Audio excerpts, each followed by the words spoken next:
let's see. There we go. We're back. All right. I can see us, which is good. Good.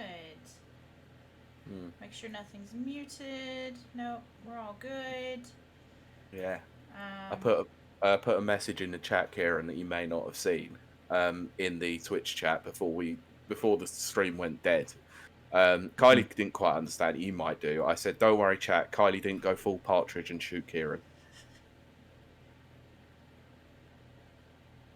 I know it's maybe an Clearly Alan not. joke, There you but go. it's flying. It's flying That's how past. I was like, I realize it's Alan Partridge, but I don't know. Yeah, Anything. it's the end of knowing me, knowing you, where he shoots a guy live on TV. This is the end of Joker. It kind of is. But Alan Alan Partridge Partridge's did it Joker. way before Joker did it. Excellent. Okay, do we want to give chat? We'll give chat another minute or two, and then we. Yes, shall we? Yeah, whilst that's going, I think if we we'll start recording now. We'll do our start of the recording then. Yeah. Yep. So right, 3, 2, 1, start the recording now. So get yourself ready. Wait there. Hold on. I've clicked and it's not responding.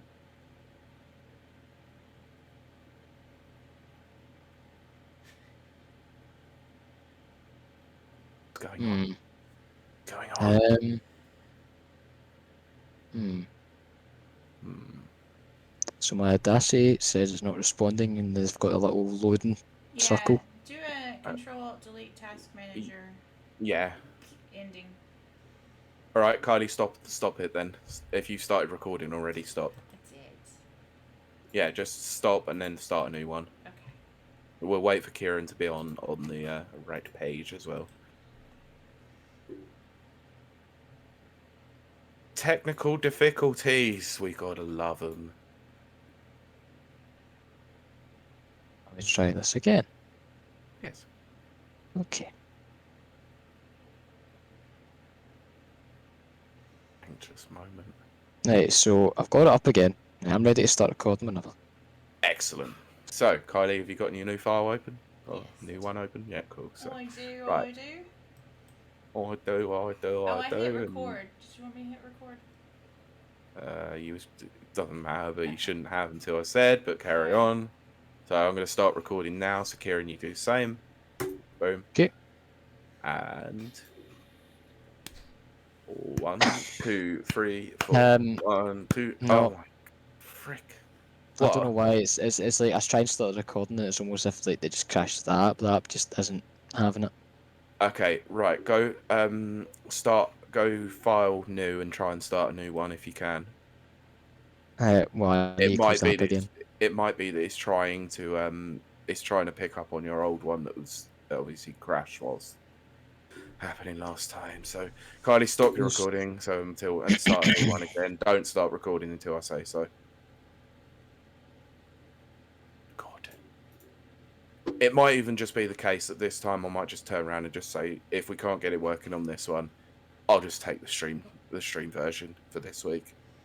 Take the audio off the stream? Yeah. Okay. Worst case scenario. Yeah. Well, if you have any trouble with that, I can strip the audio over here. What, from Streamlabs? Well, I'd have to upload it to YouTube, and then I can strip the audio off the YouTube. Oh, that sounds good as well. Either way. But I can basically essentially do the same thing from the Twitch version. Oh, okay. Yeah. Yeah, because I just download the video and then I just strip out the video and just take the audio. Right. Okay. Yeah. Well, that's easy too. Right. I've got another one up. Right. Okay. Try and start recording and see if it takes it. Right. Yeah. Cool. All right. So Kylie, start recording now. Hold on. Actually, Ciaran, stop yours, then try and open a new one, close the old one, and then we'll go at the same time. I'm ready. Okay. I just wanted to test to see whether or not it actually did start recording on your end. Right, hold up. Let me just do that. Where are the people? Hello, people. Where are you? Yeah. Right. Okay. Okay. So start recording in 3, 2, 1. Now. And 1, 2. What? What? Just go. 1, 2, 3, 4. 1, 2, 3, 4. 1, 2, 3, 4.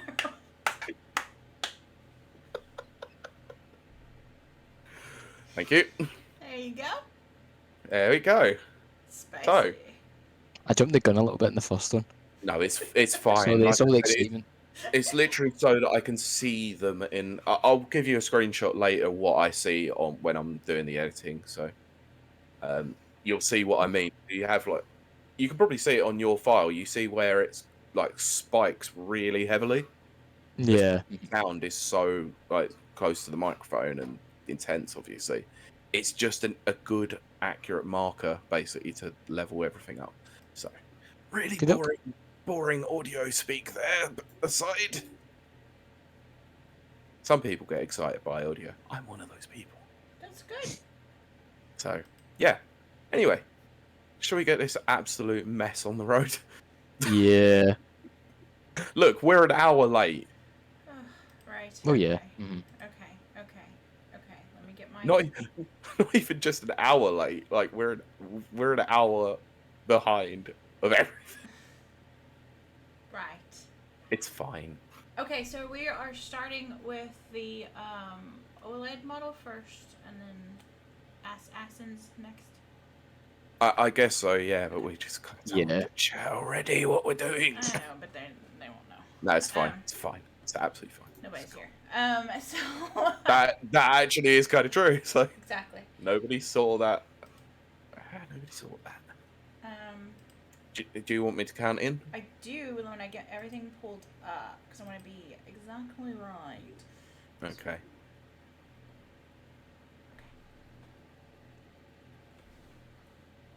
I'm ready whenever you are. Yeah. I'm ready. I'm ready. I'm ready. I'm ready. Yeah. Okay, so we're gonna kick off the podcast in 3, 2. Welcome to Rapid Reviews Radio, episode 86. And this is a very special episode, I might add, because we have a new person to introduce.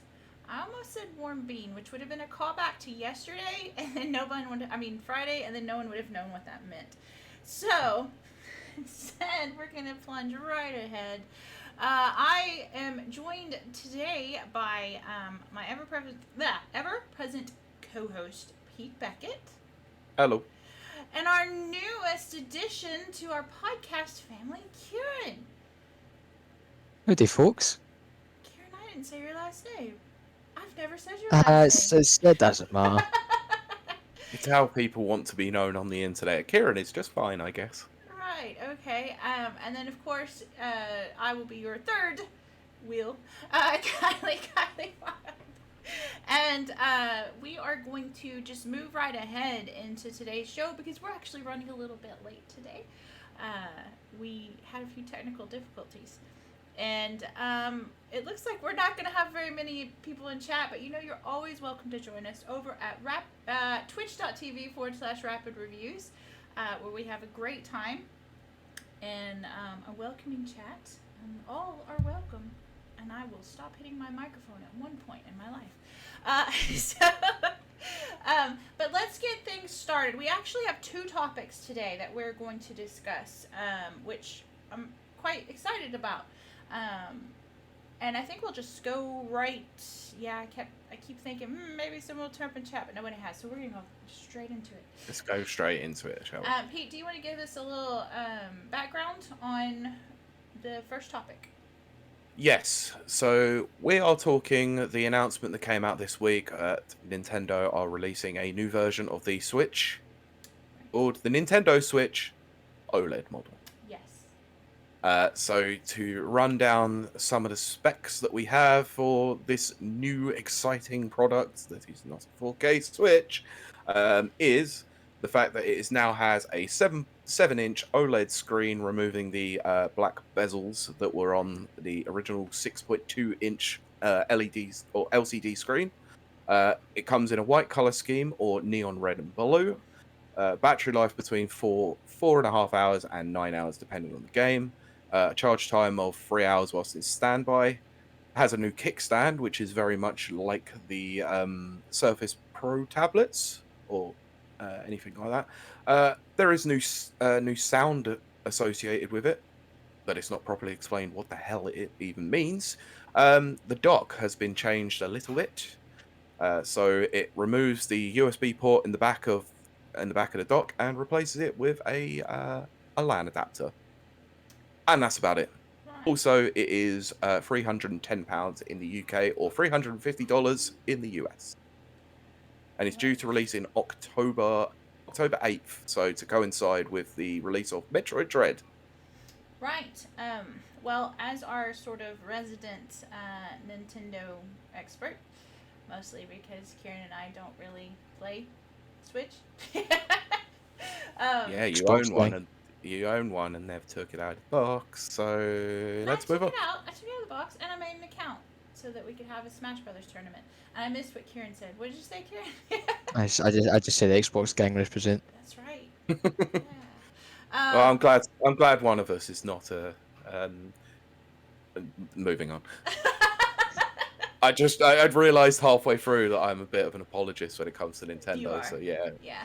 But that's I'm not why. a fan. I'm not a fan person, but No, close but enough. that's why we've chosen you to represent the Nintendo side of things. I know, real fan person with a PS4 and an Xbox One X sitting right behind me. Now that's a well-rounded fan, and I agree with that. Yeah, with all the Nintendo amiibos on top of them, Exactly. clearly taking precedent. Speaking of which, Pete, I want to know. Well, first, I want to know what was your initial thoughts and feels about this when you watched the direct. Well, it was just a video they put up on YouTube. Let's be honest, they've kind of done this with the Switch Lite. They did it when they initially announced the Switch anyway. It was just a random YouTube drop rather than inside a direct. So Nintendo clearly are moving with the times a little bit more and embracing the fact that people actually want to get most of their news through YouTube. Did they use proprietary music? Don't know. Didn't really have the trailer on in volume, if I'm honest. Oh. I just wanted to see it. That was all it was. It was like, I just want to see what it looks like, and it's disappointing. Right. Now, why is it disappointing to you? I think mainly because of the articles that were going up recently from Bloomberg,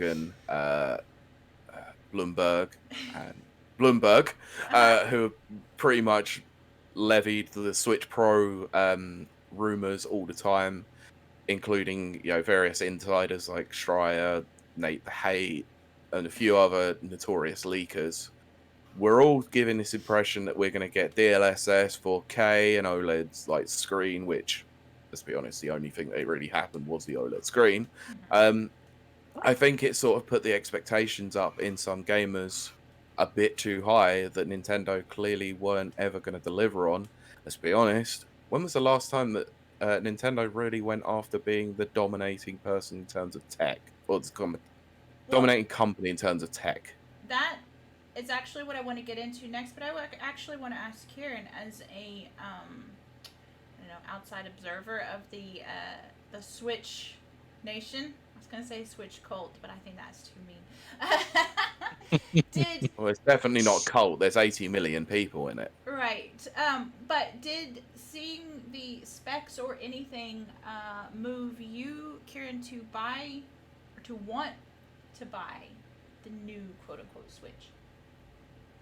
See, to that I'll say no, but I have been swithering as to whether I should get a Switch. But for me, if I was to get a Switch, it'd probably be the Lite. Right. Purely because I don't see myself playing too many things on it. I'd play Pokemon. I'd probably try and play Monster on it after playing World. Yep. But again, I have a couple of friends that one recently got a Switch Lite and one's already got one. And they say the same thing. They say realistically they only play a few things on it. So if you're gonna get one, get the cheaper model. I suppose if that is your system of choice, it might be worth it for you. I can see it being worth it. You know, it'll visually look better, and again, all the different ports and stuff will be great. But yeah, I've never been too big in Nintendo. I think the last Nintendo console I owned was the Nintendo Wii. Because everyone owned a Wii anyway. Yeah. I think my sister had like a 3DS at one point in time with Nintendogs and such. Yeah. But no, not really been too big in Nintendo. I think I can understand people's frustration with the announcement as well, because obviously, you know, as Pete stated, there was outlets as well as content creators out there hyping up a 4K Switch, which realistically probably isn't going to happen. Again, as Pete said, Nintendo never. I don't feel Nintendo really care about being that big player. I feel out of the big three that we'll say is Xbox, PlayStation, Nintendo. Nintendo, I think favours their in-house products a lot more than others. You look particularly at a lot of AAA third-party titles that have been ported over to Switch, and some of them just do not look nice. Some of them don't perform as well as they should, and I think that's fine because it's not built for that. It's built for very certain things, and that I think is all Nintendo cares about, running certain things.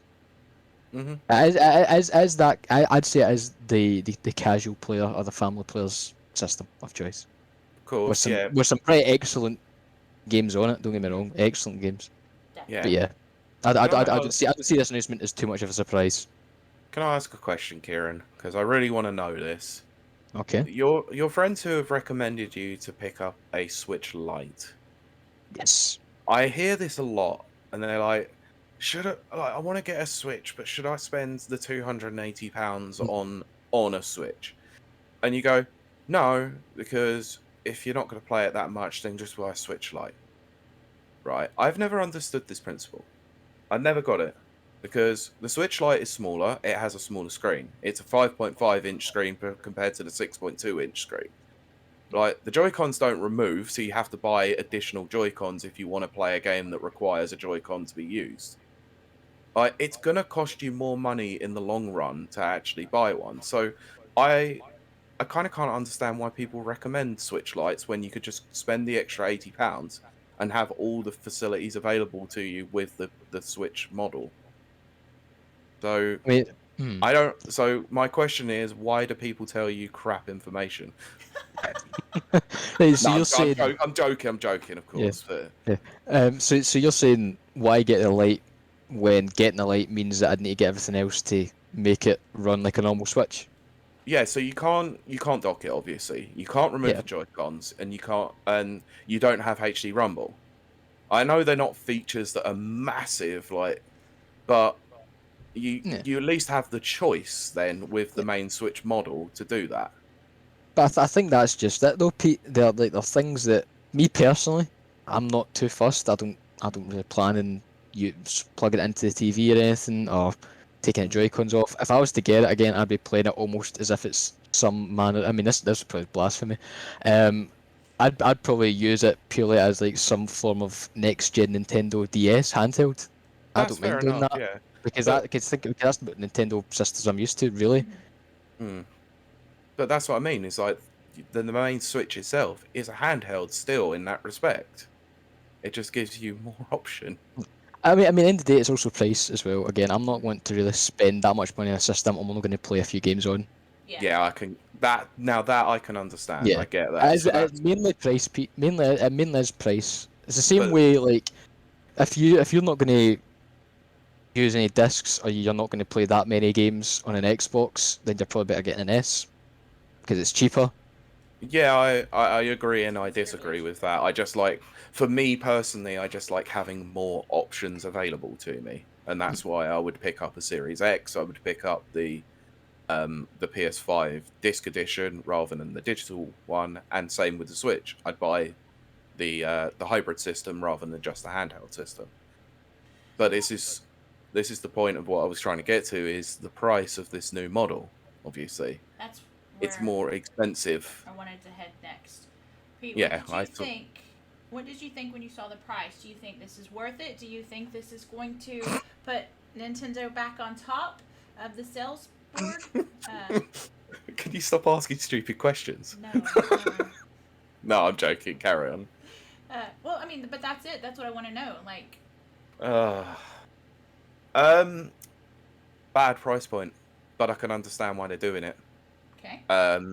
Clearly, like, the cost of putting the OLED screen into there was obviously going to be more costly than an LCD screen, and the LCD screen is now 5 to 6 years old at this point.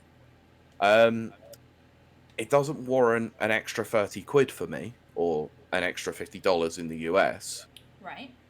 But I can see a lot of people. I've seen a lot of people talking about this, and I actually think that it's probably accurate. I think this one phases out the old Switch eventually. Mm-hmm. So they'll lower the price of the hybrid model, so the one that's behind me. Right. They'll lower the price of that eventually, so they'll have the Switch Lite at 200. They'll have the hybrid Switch, we'll call it at this point, at 250, and then they'll have this one at just over 300. Well, Then they might drop the OLED version down to 280 and just completely discontinue the hybrid version. Right. Well, I think that's pretty viable. I think that makes logical sense. But here's what I want to bring to both of you. Maybe even throw myself in there.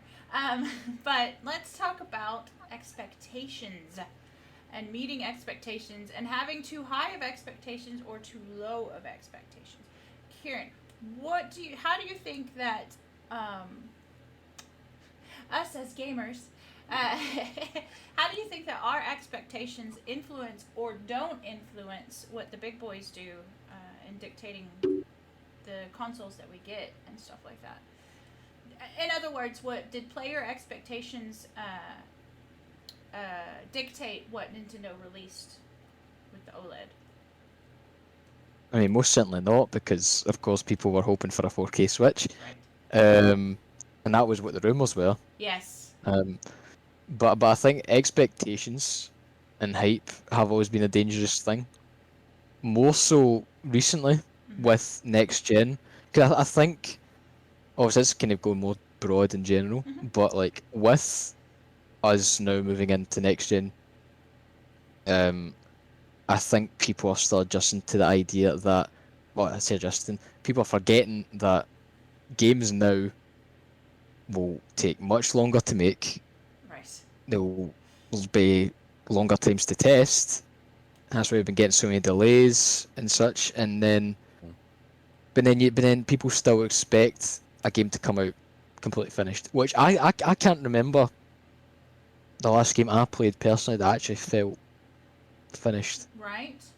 I think that's systematic with the generations that we're in at the moment. Yeah. You'd have to go back. Exactly. We can fix it through updating, which, let's be honest here, Nintendo were always the worst people when it came to that sort of thing anyway, because they would re-release games. Same with Capcom as well. Like back in the day, they would re-release games just to fix them.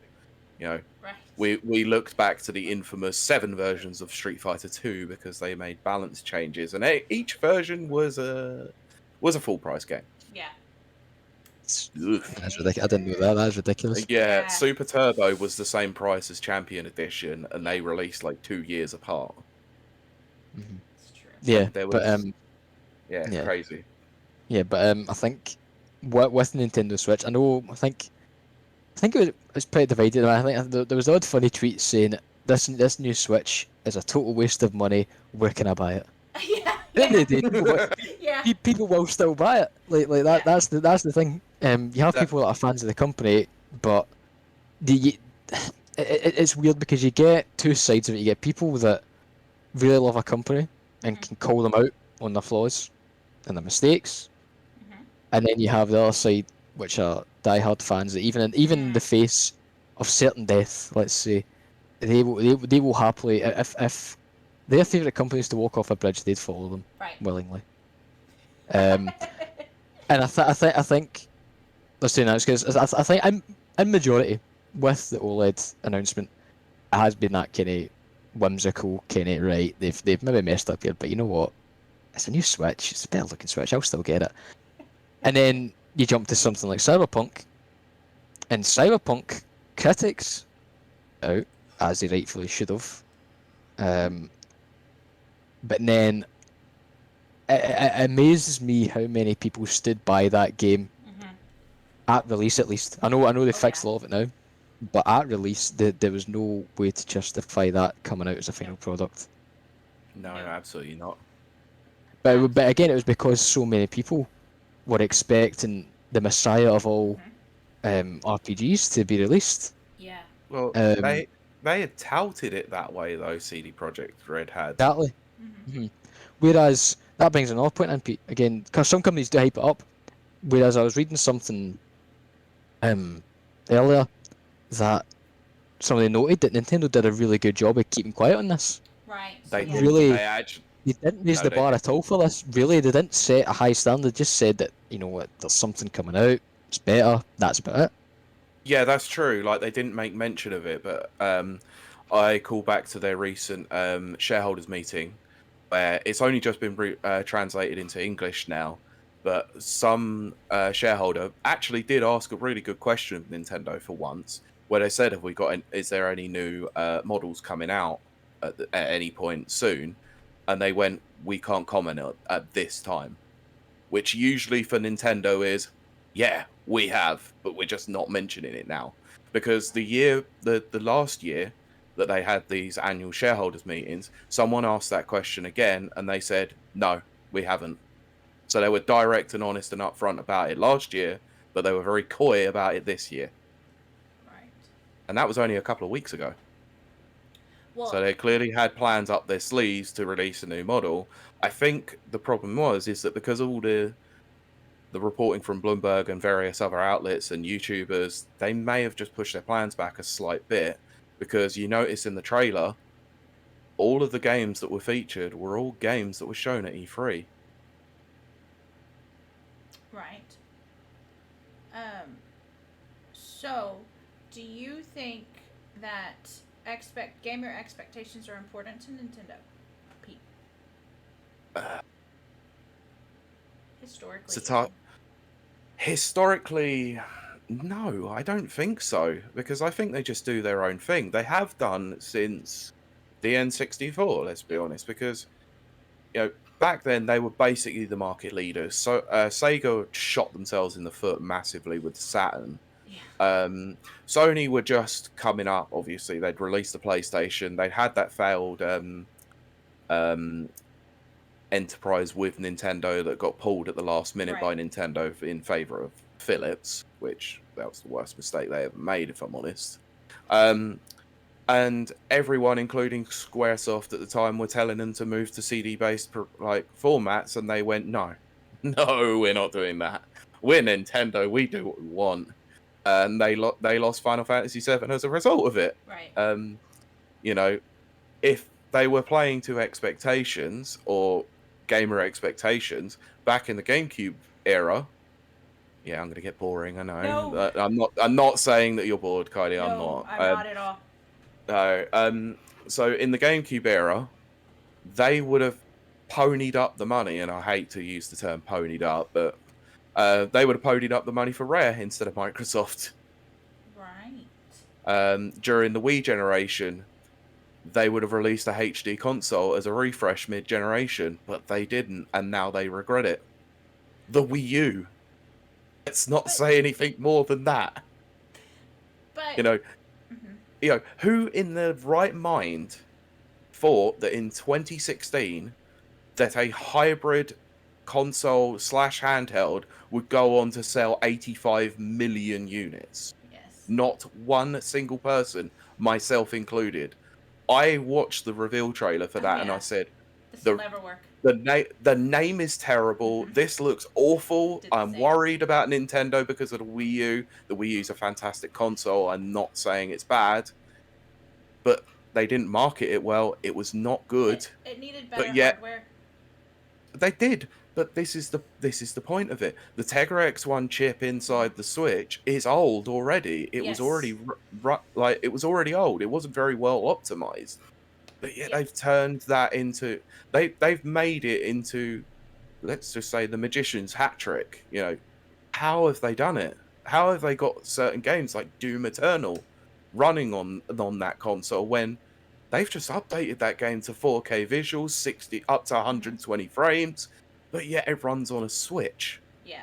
Let's be honest, Panic Button are magicians, like in the way that they port games, but you would never expect a game like Doom Eternal that came out in 2020 to be running on that console. It's the same with Doom 2016 as well. How they got that running? Rocket League, you know, all these multi-plat games, how do they get them running on an old system? But yeah, it's Nintendo. They have magic. It's what Nintendo do, and that's why they've been around for so many years.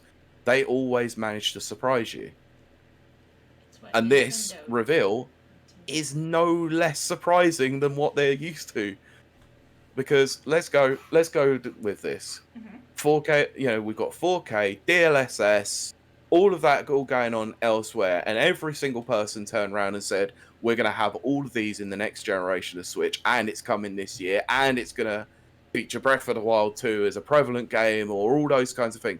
What did Nintendo do? Nah, we ain't doing that. We're still using our Tegra X1 chip. We're still using the basic bezels. We're still using those Joy-Cons that drift. It's ridiculous. But it's Nintendo. It's just what they do. Well, Pete, what do you think this is going to do? Like, what do you think they're going to do in the future? Do you think they're going to come out with the fabled Switch Pro? Yeah, I think they will. It's going to be a couple of years' time, and I think it'll be... it won't be a mid-generational refresh like they said with the PS4 Pro and the Xbox One X. I actually think it's going to be their new generation. Right, which is something But we've actually long said on the show. Yeah, I think they have touted that the Switch's potential an 8-year generation. But I think they've had such wild success with it. I think they're not gonna play by the generational rule. They are probably just gonna refresh the Switch, call it a Pro, make it look like it's the next generation, by maybe changing the Joy-Cons.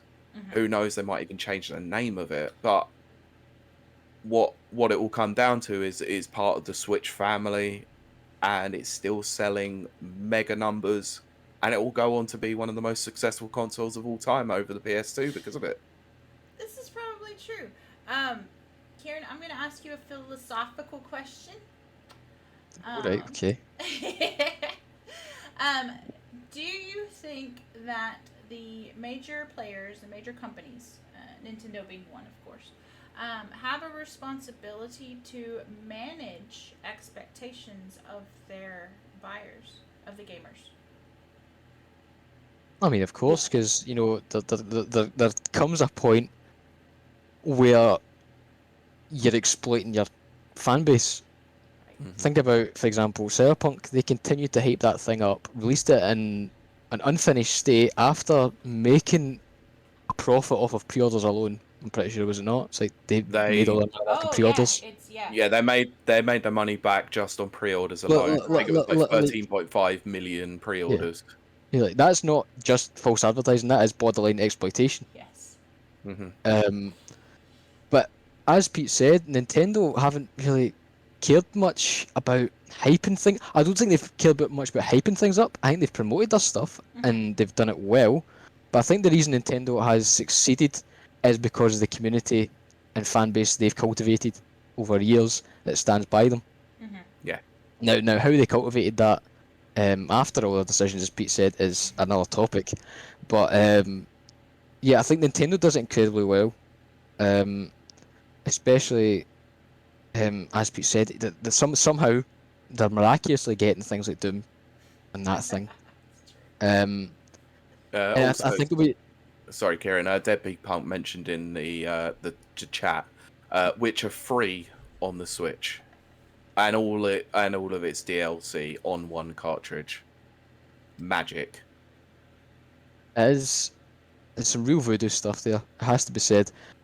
But I think the next few years will be very telling for when Nintendo's going to go directionally, because again, if there's the big difference I think between Nintendo and the other two is, right, Nintendo displays such little vanity compared to PlayStation and Xbox, who always tout this is the best, Right. most impressive game in this franchise. Nintendo just say, here is this, here is this, Yeah. and here is this. Enjoy.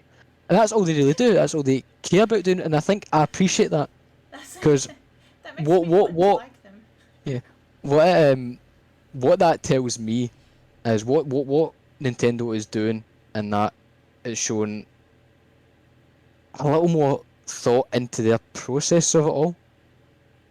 They're not here to tell you graphics are the future. They're not here to tell you this is the best game of the year. They're just out to make games and publish games that are good. And in the grand scheme of things, they bring out games that are excellent and fun. Right. And that's a priority. But with as well, you need to keep in mind, Xbox have already said that the Xbox Ones will begin to be phased out. What, 2023? Is it? Yeah, 2022? Yeah, we talked I about think it this was. They before. said they wanted a two-year sort of like Yeah. moment, basically, for generational gaps. So I'll say about 2023, we'll say that the Series X and Series S will hopefully be standard. I say hopefully, in the sense that everyone will be able to get one. But it raises a good question of how's Nintendo going to tackle that, because Pete, you mentioned that they've said that, you know, next gen games will still be coming to Switch. Again, they've proven they can do stuff like that, but when games finally start to be not made cross-generationally, i.e. not made for old systems and new, when they're being solely made for new systems because new systems are the norm, is Nintendo then going to bring out a Switch that is more capable? And if so, how much more capable is it going to be to the current Switch? Because the point is, Nintendo has proven that they can withstand the times. The times are a mere breeze against their high walls. Clearly, they can withstand future. But I mean, Pete, I suppose I'll address it to you. Do you think, as a Nintendo fan, do you think that is something they can keep doing? Can they keep withstanding the future as it rapidly approaches? I think they can, and I think they have. I think the thing is that they always do it. You know, like I make mention, obviously, of like what they were like back in the N64, the GameCube generation, and all of that. You know, they went with proprietary formats on those consoles. Like they still went with the cartridge on the N64 with expansion packs, which is crazy to think about. You know, they went with tiny discs instead of DVDs because of pirating issues on the GameCube. Then when they finally did go with DVDs, they were like weird DVDs on the Wii, which goes against the entire industry of the fact that it didn't even have a DVD player on the Wii, which is weird because it's a DVD player technically. And then they, you know, let's not mention the Wii U. I love the Wii U, but still, like that whole console is incredibly baffling. Like from name, form factor, everything is just baffling. But then, you know, in a time when you're looking at it and you're going, okay, Blu-rays are out, they go back to cartridges. Like, and not even just cartridges, 32 gigabyte cartridges. Like, now, there are cartridges that are coming out that are much bigger, but they cost a lot of money to actually, for the company to produce on. So they're just like, this is why we get a lot of downloads. Like, so you see, like, Borderlands collection or the Bioshock collection that have one of the games on the cartridge and the rest is all download. That's because of the cartridge sizes. It costs far too much money to print or to get them from Nintendo, like it was back in the day with the NES and the SNES. But I do think that they managed to they managed to trick everyone into thinking that they're technologically advanced when they're really not. And people like myself eat it up every single time because there's a big question about all of it, is that it's not about the power of your console. It's about the games that you have on them and the experiences you have with them. And that is Nintendo's main focus. It's about the experiences they provide. We'll go to chat right quick before we move on to our next Mhm. topic. Deadbeat Punk says the lack of an SSD is aging the Switch more than anything visually at the moment, which we lightly touched on earlier. Pete, do you agree with that or disagree? I agree, and I mostly agree with this point because with faster loading on the PS5 and the Xbox Series X and S, eventually it's going to be a point where we see games like, for example, Doom Eternal, that's now been updated, might have faster loading because of those, but the Switch version is still going to have those awful load times, which I think a lot of it is alleviated by the fact that it is running off of cartridge. Does help that because it does take less time to boot. You look at a game like Mario Golf Super Rush and how quick the loading is in that game because most of it happens in the background whilst you're doing other things. Right. It's how they implement it is really interesting in a first party aspect, but eventually they are going to probably need to put an SSD inside there. But we're still running on freaking memory cards and micro SD cards with the Switch, so it's all a bit weird if I'm honest. Well, I want to keep talking about this, but we're going to need to move on to the next topic. And I will say hello to chat. We've got some people trickling in. It's good to see everybody. Hey, chat. Hello. Howdy. But we're going to move to our next topic. Well, actually, before we do that, chat, if you want to add anything to the discussion for Nintendo, and I see Pete's giggling, which is usually an indication of something in chat. What? It's Deadbeat Punk who says to Brent, beer and bacon, it'll sort you right out. After saying that Brent's recovering from a birthday party. Oh, right, yes. Yes. I agree. Beer and bacon goes a long way. Well, as I've mentioned before, I can't drink beer because it's got wheat in it. But I do love bacon. As we've discussed on the show before. Yeah. But, okay, so, I guess we'll move on to our next topic. Kylie, I just want to ask, before we move on away from this, I know that you're sort of moderating this sort of thing, but what did you feel about the announcement what did you think? as yourself? Like, you're a non-Nintendo player, obviously. I thought it was a cop-out and just a way to extend the shelf life and sales of their current thing while working around the fact that they can't get their hands on new chips. Yeah, I agree. I actually am not going to disagree with you on that one. That's I think the chip shortages has played havoc, but the only thing that sits against that is the fact that they're the only company that are still using the video rather than AMD. Right, and that was actually going to be my next question before we moved on, which was how do you think that the chip shortage influenced the release of this model as opposed to a quote Switch Pro? I'm just gonna call it that because it's just what it's known as. Yeah, of course. I don't think it affected it in any way, shape, nor form. Really? I think, okay. like I said, I think Nintendo just do what they want to do. They just, I think some of this is probably down to the fact that they were repurposing a lot of those Switch models that might have gone unsold, or right. Not that there is, to be honest, because they sell out like crazy. But it might have been that they're sort of repurposing the chips that they have into this slightly newer version. And I'm not sure how this new chip is going to play into anything because I don't know how it's going to work, if I'm honest. I'm not sure how they've integrated the Ethernet port onto the dock. Right. And also the fact that they removed the USB port to do so, which is the only USB port on the dock that actually had 3.0. So they've taken away the 3.0 dock and like the 3.0 USB port, and removed it for an Ethernet port, which is a bit weird.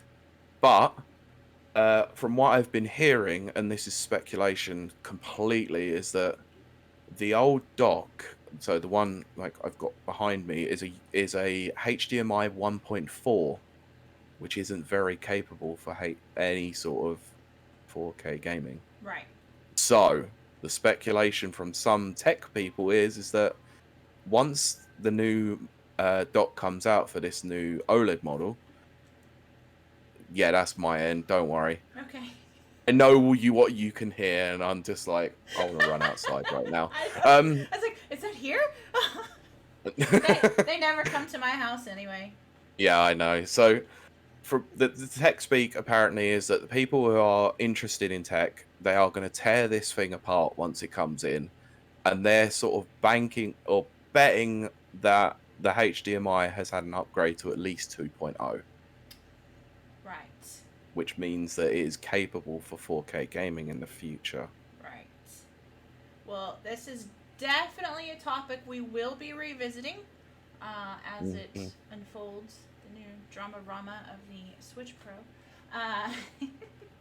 Yeah, but didn't I say the Switch Pro weren't happening this year? Yeah, because we actually talked about that, and I think that I was calling it for next year, and you were calling it for even further down the line. I'm still thinking they got something up their sleeve for next year. Nah, I don't think so. I think if anything, it's 2023. Right. We'll have to see how that goes, especially with the dadgum chip shortage. That's throwing my intuition off. Yeah. So, we're going to just move on ahead to our next topic, which, making his debut on the Rapid Reviews Radio podcast, as the lights and music go, is Ciaran, who will be leading us on our next topic. Ciaran, would you like to, now chat's weighing in. Great. Thanks, chat. Put it at the end. Yeah. Yeah. Well, we'll move on. We can, save that for the end. Yeah, sure. Anyway, Ciaran, would you like to introduce us to our next topic and fill in the audience for Yes. what's going on? Gladly, yeah. So, of course, on top of the Nintendo news this week, we've also got a big piece of news surrounding the Assassin's Creed franchise. You may have already seen it, but Bloomberg published an article from Jason Schreier where he reported that... Why is it Bloomberg that are always causing commotion? Like, especially with the two topics this week. I mean, it could just be Schreier, to be honest. But anyway. Anyway, what you mean? Press X to doubt. Oh gosh. Let's keep going. Anyway, let's move on. Yeah. Let's keep going. So Jason Schreier reported that Ubisoft is planning on making the next Assassin's Creed game a live service one.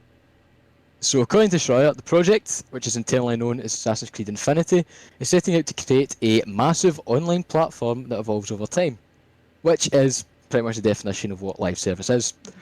Right now, all we really know about how the game will evolve is that fans will get to explore various historical settings, with more undoubtedly being introduced over the course of the game's life cycle. With regards to Ubisoft's approach to the project, Schreier notes that while they refuse to go into much depth, they acknowledge that the project does exist, with the spokeswoman saying that Ubisoft aims to exceed the expectations of fans who have been asking for a more cohesive approach to the series.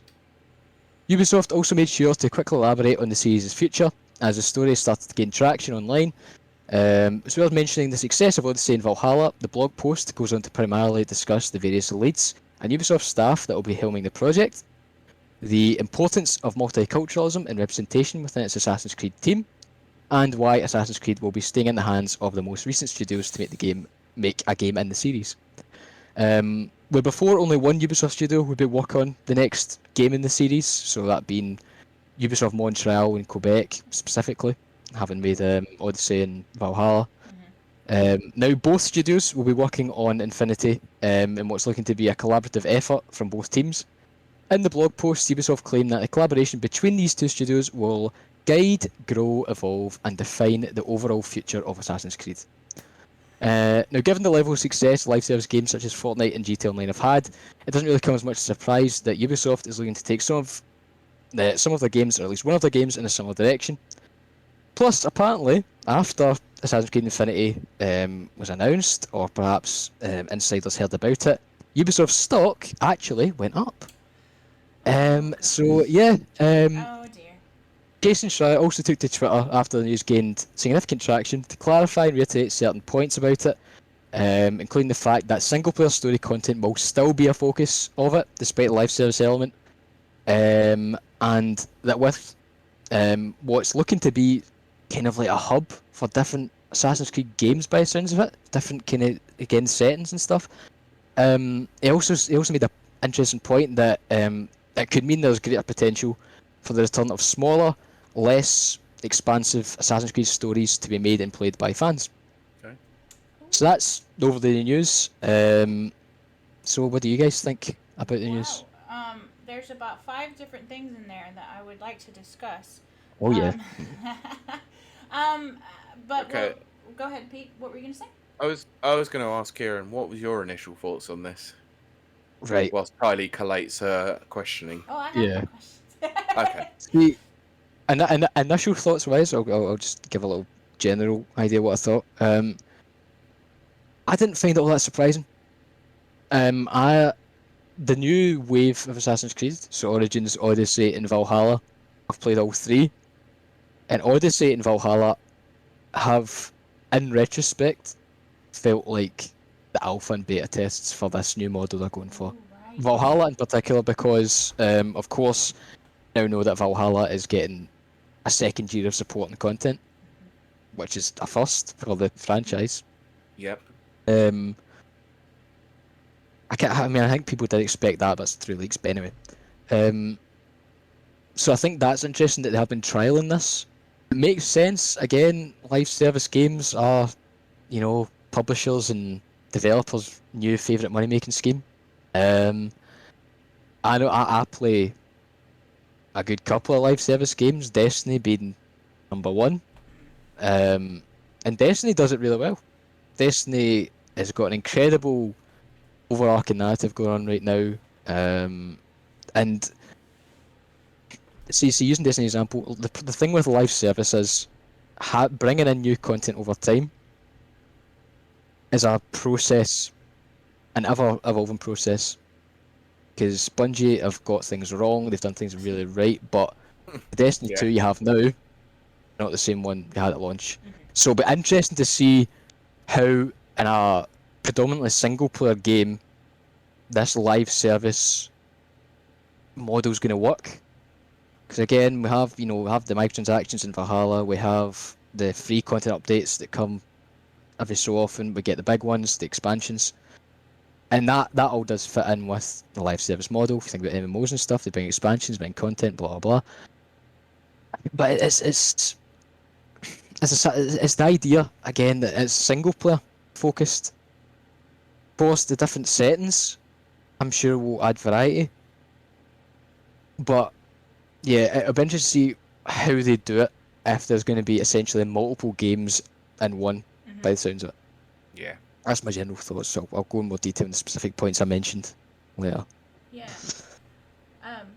Pete, what do you think about this? Taking the focus off of they're claiming that they're going to keep the focus on single player game, or there will be an aspect of that. But what do you think? Assassin's Creed, how do you see it surviving which is essentially MMO? It will survive. It's, let's be honest, it's probably Ubisoft's biggest franchise, so it is the one that was the most ripe for taking it in a new direction, because they already have done that when they did it with Origins. Origins. So they started out moving it into more of an RPG focus then anyway. So to move it into an MMO focus is not surprising. Like Ciaran said, it did feel like Odyssey and Valhalla were the alpha and beta tests respectively, and the fact that they've included XP boosters and stuff like that with the microtransactions within a single player game has meant that I have seen it that way, that it was always going to go this way. Why didn't they do it with Watch Dogs? Why didn't they do it with Far Cry? Is anyone's guess, because they could have done it with either one of them. But do you think those are going to happen down the line? No. Really? Okay. No, I think the problem is that a lot of the focus from the community has been the fact that every Ubisoft game feels like the same. So your Watch Dogs, your Assassin's Creed, your Far Cries are all these go to a hub, open up more of the map. You got so many markers, all that sort of thing. So they'll trial it out with Assassin's Creed to see how it works, because it is the bigger of the franchises. And if people take to it, then you won't have so many complaints about Watch Dogs 4, we'll call it, feeling like an Assassin's Creed game with a new coat of paint. It will be very different because it's a single player focused game with online modes like is traditional, whereas Assassin's Creed will go down this is an online focused single player experience. Well, I have to echo what Brent says, which is live services doesn't necessarily mean MMO. However, I mean that is true. No, but it doesn't. But we're using MMO as the sort of the basis in this one. I can't right? see how it's not going to be in this situation because specifically stated that they're going to have a single player focus. They'll maintain that. Which I think which has always been the case with things like World of Warcraft. There is a single player focus. Right. It is MMO, but they have the expansions to improve upon the story. Yeah. What were you gonna say? See, I think because I was about to say, like, live service things have been a thing for a while. I just think people really realise again, World of Warcraft, MMOs in general were the first live service games because that's what they are. Yeah. They're ever expanding, ever growing projects. But see, I think I agree what Pete said, that the reason it's Assassin's Creed, not anything else, it's the biggest franchise. Mm-hmm. They need to do something new because their games are quite literally all the same. Just with different coats of paint. But I also think the reason it's Assassin's Creed going live service is that one little detail, multiple historical settings. Yeah. Right. But the fact they have the opportunity to make something and to build upon it with new experiences over time, something that Assassin's Creed affords them to do. Far Cry would end up, I don't even know if they'd even do a single player focused Far Cry live service game. I think if Far Cry was to go live service, it would be co-op focus, or it would have more multiplayer emphasis. I would agree. Yeah. Watch Dogs is already leaning in that multiplayer side because they've brought out a kind of GT Online style mode already now. Yeah, I also think with Legion being the fact that you can play as anybody that you recruit sort of has that mentality about it already. Yeah. It's trying to differentiate itself away from the first two games in the series. So I think bringing all those factors together, Assassin's Creed is a great place to start it, given the nature of the game itself and the story, that you're someone that's traveling into the history of these different people in different settings. But also, see, I described Ubisoft as gaming's ship of thesis, which, if you know that philosophical dilemma, it's the idea of if a ship has all its planks removed and replaced, is it still the same ship? The ship of thesis. And Ubisoft is very much the same ship, but it always just adds on new, fresh, nice-looking pieces. But with this, I think, again, they're trying to mix up the format. They're trying to bring something new. I mean, they'll probably still be big. They say big open world maps, but I'll get to that. There'll still be open worldy maps with kind of markers and stuff, but I think what they're trying to do, they're trying to make the live service model their own with this. If it really is a single player live service game, I can't really think of anything right now that is too much like that. Again, you look at them, it's mainly MMOs and online things. Mm-hmm. Whereas having, again, a single player game that is ever expanding and just having something new for players to explore is a really interesting concept, especially for Assassin's Creed. Well, Okay. my thing was always, I was always hoping that that's what they would do with Fallout 76, because Fallout 76, Soul Survivor, Lone Wanderer, and then they turned it into a multiplayer thing. But I think a lot of the Fallout fans, myself included, would have been thrilled and over the moon, and that if it was live service but single player focused, take my money. Just take all my money and keep expanding forever. I don't know why they didn't try that. It was kind of dumb that they turned a Fallout game into a multiplayer game. Yeah, the people that play Fallout are not looking for an MMO experience. No. In terms of the single player focus, in terms of live service, I haven't played it a lot, but I know it is kind of multiplayer focused. But I'd say Destiny is probably the closest example that you're going to get at that at the moment. Yeah. They do have Conan the Barbarian. It's terrible, by the way. Oof. It's terrible. Yeah, we won't talk about that anymore then. And then what's the dadgum one? That just came out a couple months ago. Starts with a V, and you build things, and it has kind of a Norse mythology to it. Oh, Valheim. That's it, Valheim. Oh, Valheim. That's single player focus, live service. Sure. Well, yeah. Well, yeah. But that's the thing, though, right? I think we're entering a stage where everything is starting to be live service. I don't know if it's just me. No, I think so. But again, I think that is a symptom of what we mentioned earlier with the way next-gen games are being released now and supported. Because of that ongoing support, every game really now can be classed as live service. Obviously, I think more so the games that actually do bring out free content and expansions, obviously. You need more than just balancing updates and patches to be classed as live service, obviously. So what you're telling me is that Mario Tennis Aces is a live service game then? Do they update it? Free updates all the way through. All right, okay. Yeah. And I think it is just because I think one thing the article mentioned was GTA Online and Fortnite. And they are prime examples. I mean, I think we've already discussed in this podcast once before. I've said it, that Fortnite in the Battle Royale genre has completely changed the gaming landscape. Yep. And I think I think the rise of live service games is one of the many products of that. 100%, yeah. I mean, not because just how well it works and how good it is for keeping a fan base and a player base. Right. But from a business standpoint, Fortnite made Epic a lot of bank. A lot of bank. I have the court documents. It made them lots. Well, yeah. So it's that way. It looks profitable, and they do well. I mean, again, as much as people hate on Destiny, as in their own player base hate on their own game, they still buy things. I'm one of them. I can see the flaws. I still buy it. I still play it because I like it. It's good. Yeah. But it's that way that some places do it horribly, some places do it well, and others are still trying to figure it out.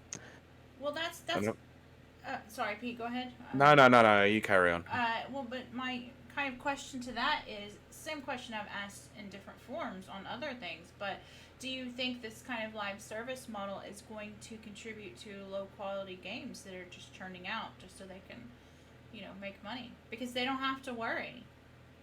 There's no reputations on the line.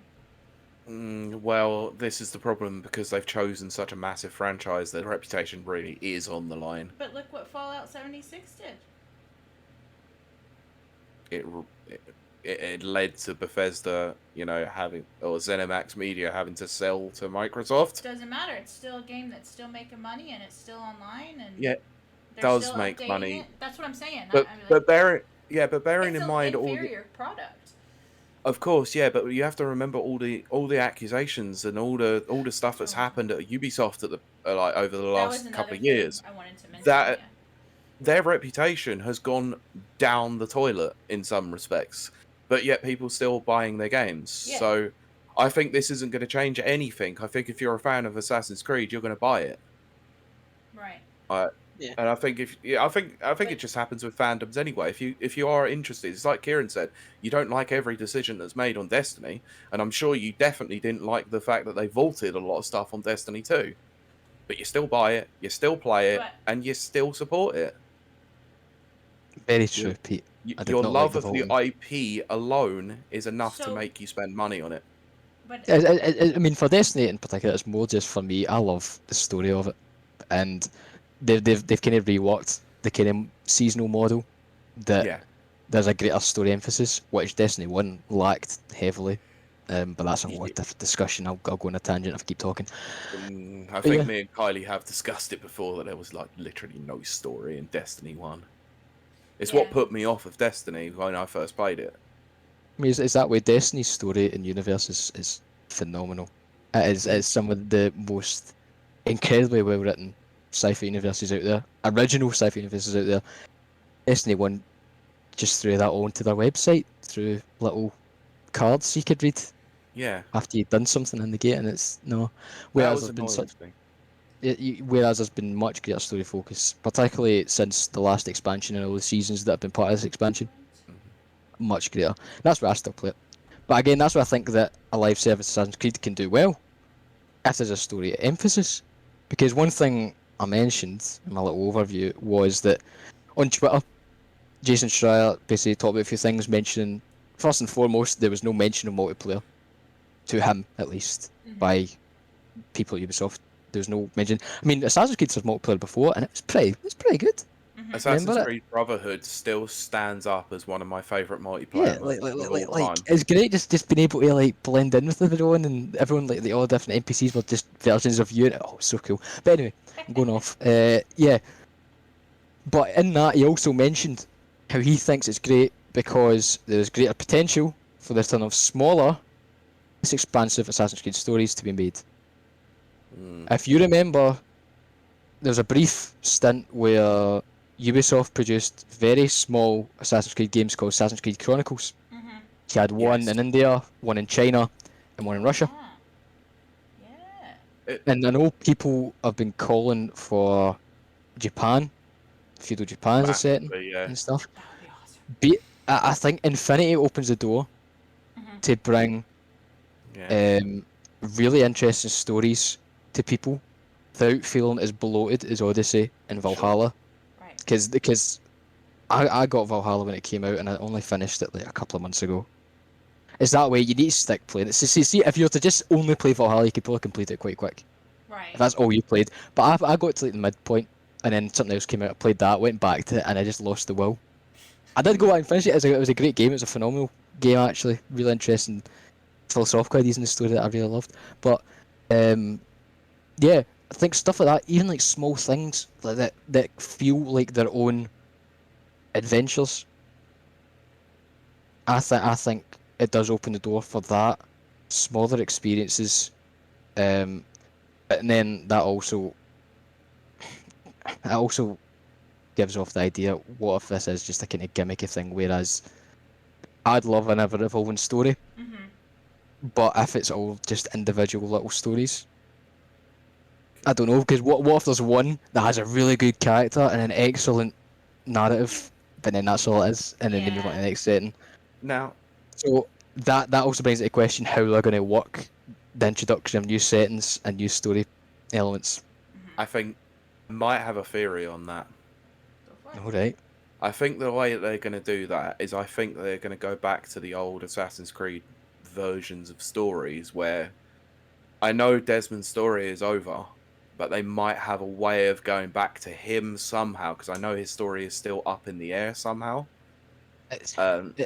Yeah, it's like they have his DNA, and basically that's how they've been able to still run some of his. Yeah, so they'll be able to manipulate it in the fact that they've brought Desmond back throughout all of this. I think that's the only way they're going to go.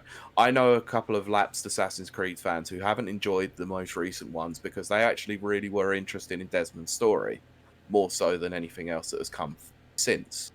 So if they have a way of bringing back Desmond and the Animus 3.0, and they're basically running through a chronological timeline of like all of his ancestors, I think that's the way they'll bring it in.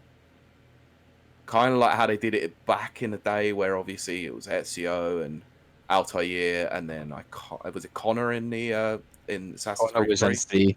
Yeah, And technically, Edward Kenway and Black Flag counted as well, because that was the first yeah, time we were told, oh, Abstergo was using Desmond's DNA still, and basically yeah. that was still part of his bloodline.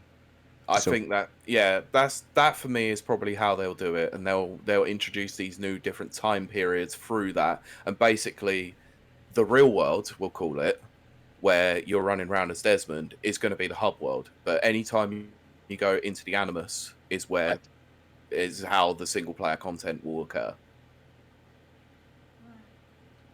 Huh. Just a theory. Yeah, it's an interesting theory. I'd like to see how it plays out.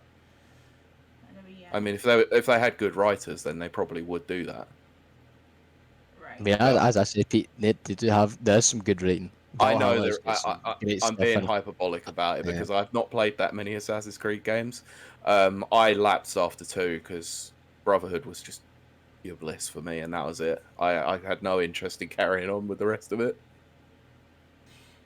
Well, do you think that this is just like Ciaran kind of already answered this, but do you guys think that this is the future of gaming, or do you think this is just a money grab? A way to shoehorn microtransactions in? I mean, as we mentioned earlier, they've already been doing that with what they're saying for Valhalla, with like armor packs, and I mean that's been cosmetic. To be fair, companies have been doing a lot better at transactions recently by making them purely cosmetic. I can't remember the last time I saw a loot box. Yeah. I think that's amazing. I think that's remember mainly last time. because of the litigation that's happened in Europe with glad about. Holland, Belgium, and even to a certain degree the UK with the Gambling. culture. Well, yeah, I was trying to remember the panel. It was digital thanks. culture, sport, and media. I think it was, isn't it? Politics student Ciaran, help me out here. Can't really, Pete, if I'm being honest. I forget you're Scottish. Yeah, they've been hammering down on loot boxes in a huge way. Like, so I haven't really seen much in terms of loot boxing, but the purely cosmetic angle still doesn't gel with me that well, because back in the day, I'm an old gamer, and kill me for that. We could unlock it all by playing the game. And I kind of wish we had that back. You can have the option to unlock it earlier, or you play a certain amount of hours and you get it unlocked. Why have we lost that? See, I think that's something they've monetized.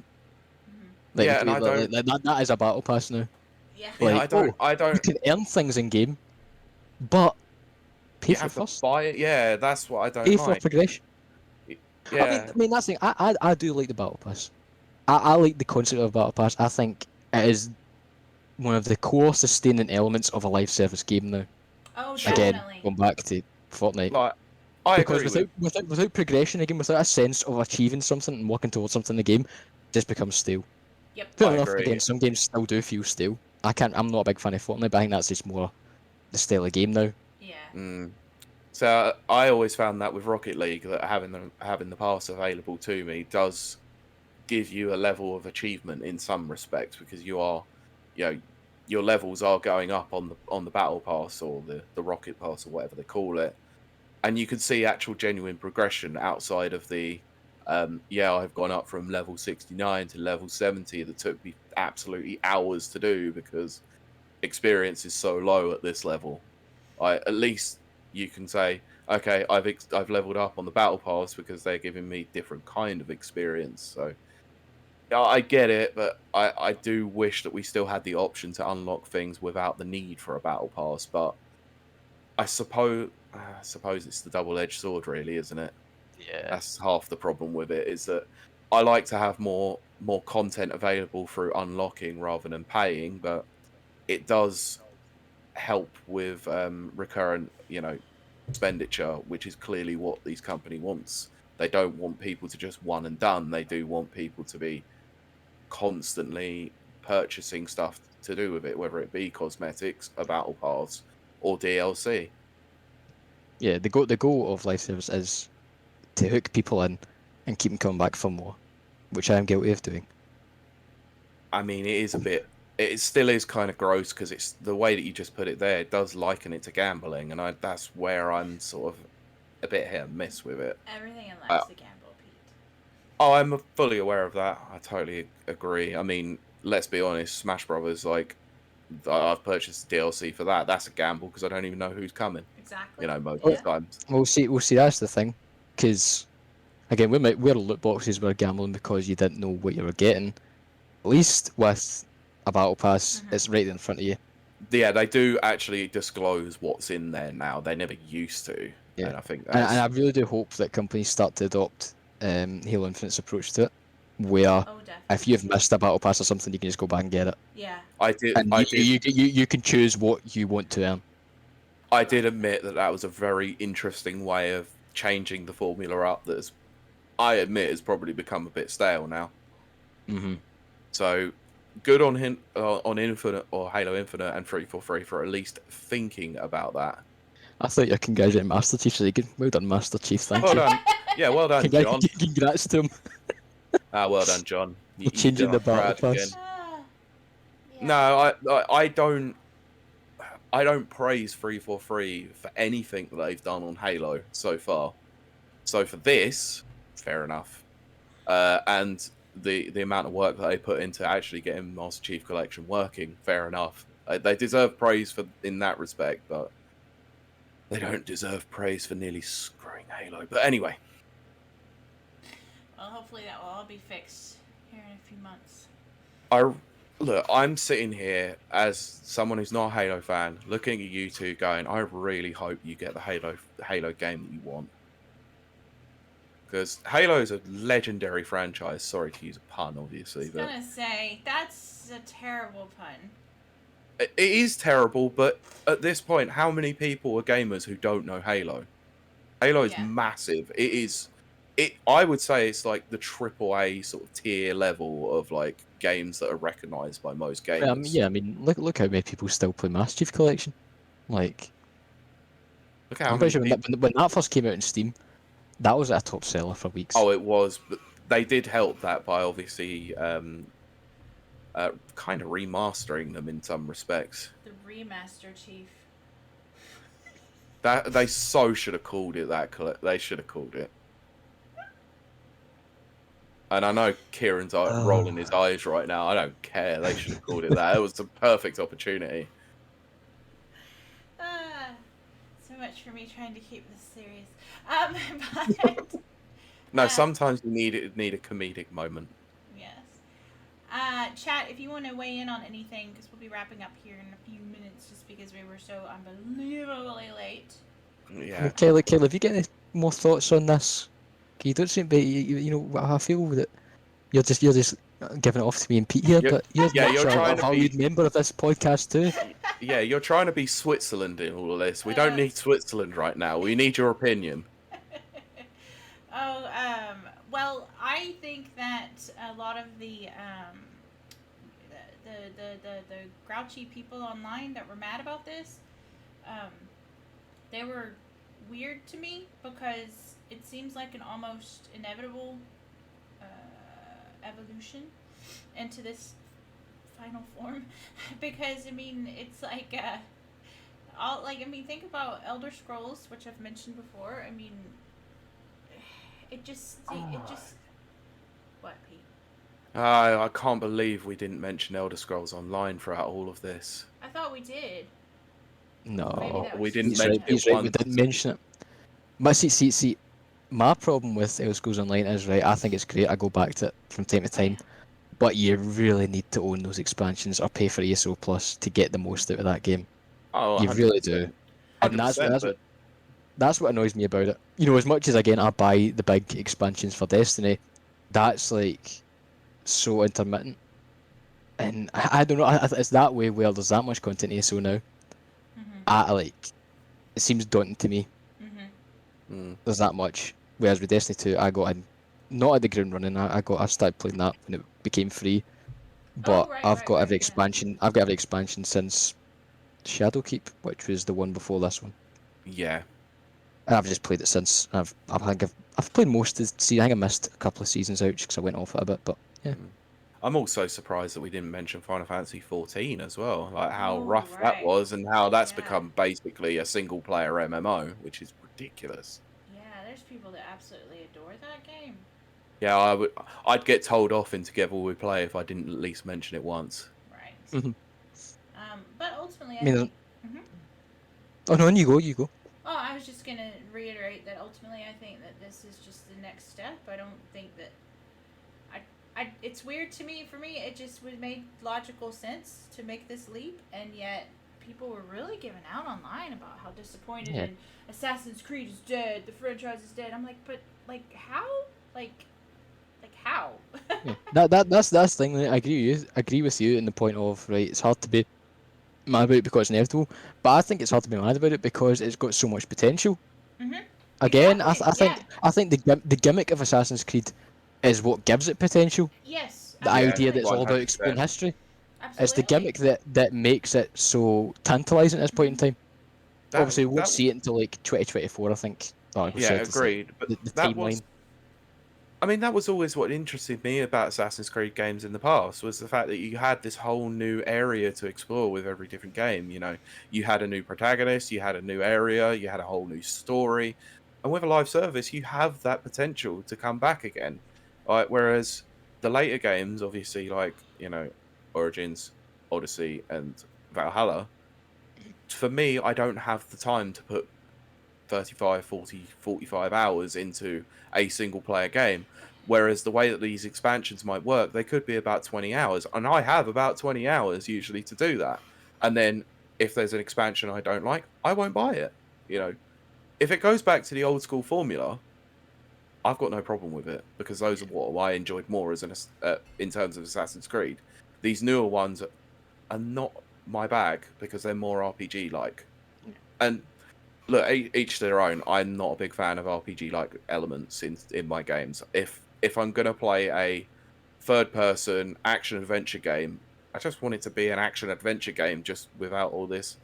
Kind of like the same thing they did with like Tomb Raider back in the day. I can't remember which game it was. Like where it was, they had all the stat building elements in it. Is it Angel of Darkness? Whoa. Yeah, they had all the stat building in it. It kind of ruined the game for me. It was like, yeah, I know some outlets made big jokes about it. It was like, yeah, my arms feel stronger now, my legs feel stronger now, oh, my boobs feel bigger now. Yeah, it's like, okay, that's where I dropped off Tomb Raider, because I just enjoyed the moment to moment gameplay, story, and just general enjoyment of the actual traversal. The same way, like, pretty sure Rift Apart is a traditional thing, and Rift Apart looks epic. It looks amazing. Yeah. I really wish I could play it, but and I think Sony's single player games have been doing that well, preserving that style. Yeah. But I think in the same sense, and this opens up another conversation entirely, but I think there's something with live service that's synonymous with looters and RPGs. That's the thing. So, there's Battle Royale as well, right? Battle Royale is kind of what started this trend, but it's been MMOs, it's been stuff like Destiny and looters that have kind of kept up that new live service, if you want to call it that. Sure. I don't know. But I think as well with Assassin's Creed, we're talking about like smaller stories. I think it's not so much smaller stories that get a better chance. More niche historical settings could get could get a lot of love from this project. Because of course people, again, as I said, I think the most popular one right now is feudal Japan. Everyone's wanting that, which could be a really cool setting for it, don't get me wrong. Yeah, but if you want that, you just go and play Ghost of Tsushima. See, I was about to say, yeah. Yeah, aye. But like, I mean, right. It sounds like a good project. I'm looking forward to it. I'm eager to see what it looks like when we get near the time. But that being said, Ubisoft still owe me an Assassin's Creed set in the Roman Empire. I won't give up on that. Oh my gosh, that would be. Have they not done that yet?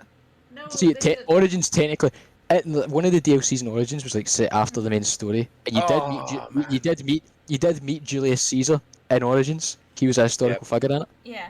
But there's one of the last missions is in Rome, but it's like it's like a literal linear mission. It's like a vertical slice sort of moment rather than Yeah, an so actual like full game in there. it's basically on the way to a boss fight, Oh man, and that's it's so a Roman setting. disappointing. I do that, and then in VR, I would just. But like being like something like imagine something like a gladiator style thing where you wear like a Roman general Oh, I'd who's love left that. there or something, and then you turn and then it's all about a kind of revenge thing. It's like, oh, that'd be cool if it's a kind of gladiator style thing. That'd be cool. I think I probably would enjoy that and might actually go back and purchase an Assassin's Creed game if they did that, because the Roman Empire is Exactly. outstanding. It's one they've not such done a yet. cool setting.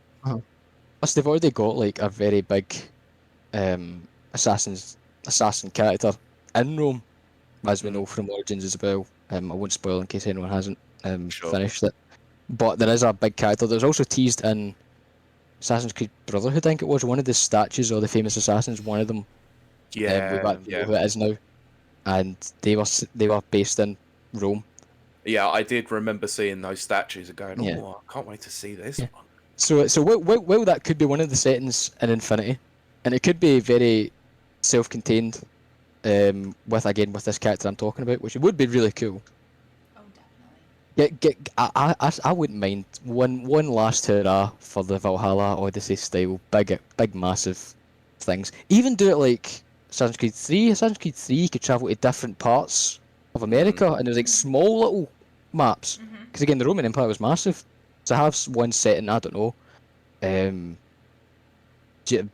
barbaric Germany or something. Have one set there. Roman Britain have a bit there, and then have Rome itself. Boadicea? Oh my gosh. No, imagine an Assassin's Creed game in Nazi occupied Germany. Oh my god, that would be cool. That would be cool, but I would rather hop into Boadicea and just do that. Celtic against Roman army. Celtic female, might I say. But yeah, I mean, obviously they've done the Vikings this time around. That was very, very cool. You know, I think most games have sort of covered Norse mythology quite a lot as well, so we can try and move away from that. But Brent's got a good there's so much. There is so much history like that we can go back to with the Assassin's Creed like games, and we could have so many different areas that are available through this live service. It does make me interested, at least. Yeah. Again, think about the 3 different ones they've done for the Chronicles I mentioned earlier: India, China, and Russia. They could just expand those settings, and rather than the kind of side-scrolling thing they've done with them, give them their own actual AAA platform to explore those stories in more depth. I tell you what, that could be a really interesting way that Ubisoft remasters those games by bringing them into the live service in that respect. Essentially just give them the AAA treatment and kind of revamp the story a little to make it fit. There you go. Because I think the Russia one is the most up to date we've seen, because there was actually guns and stuff in that. Yeah. Well, I like what Brent has said, which is I wonder if Aztec or Mayan is on the table. I would like to see that. I probably would imagine they are going to go there at some point in the future. Yeah. Assassin's Creed: The Great Emu War would be awesome.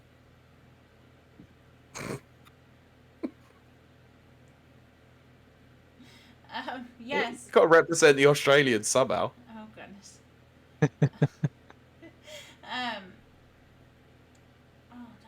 Assassin's Creed Prisoners.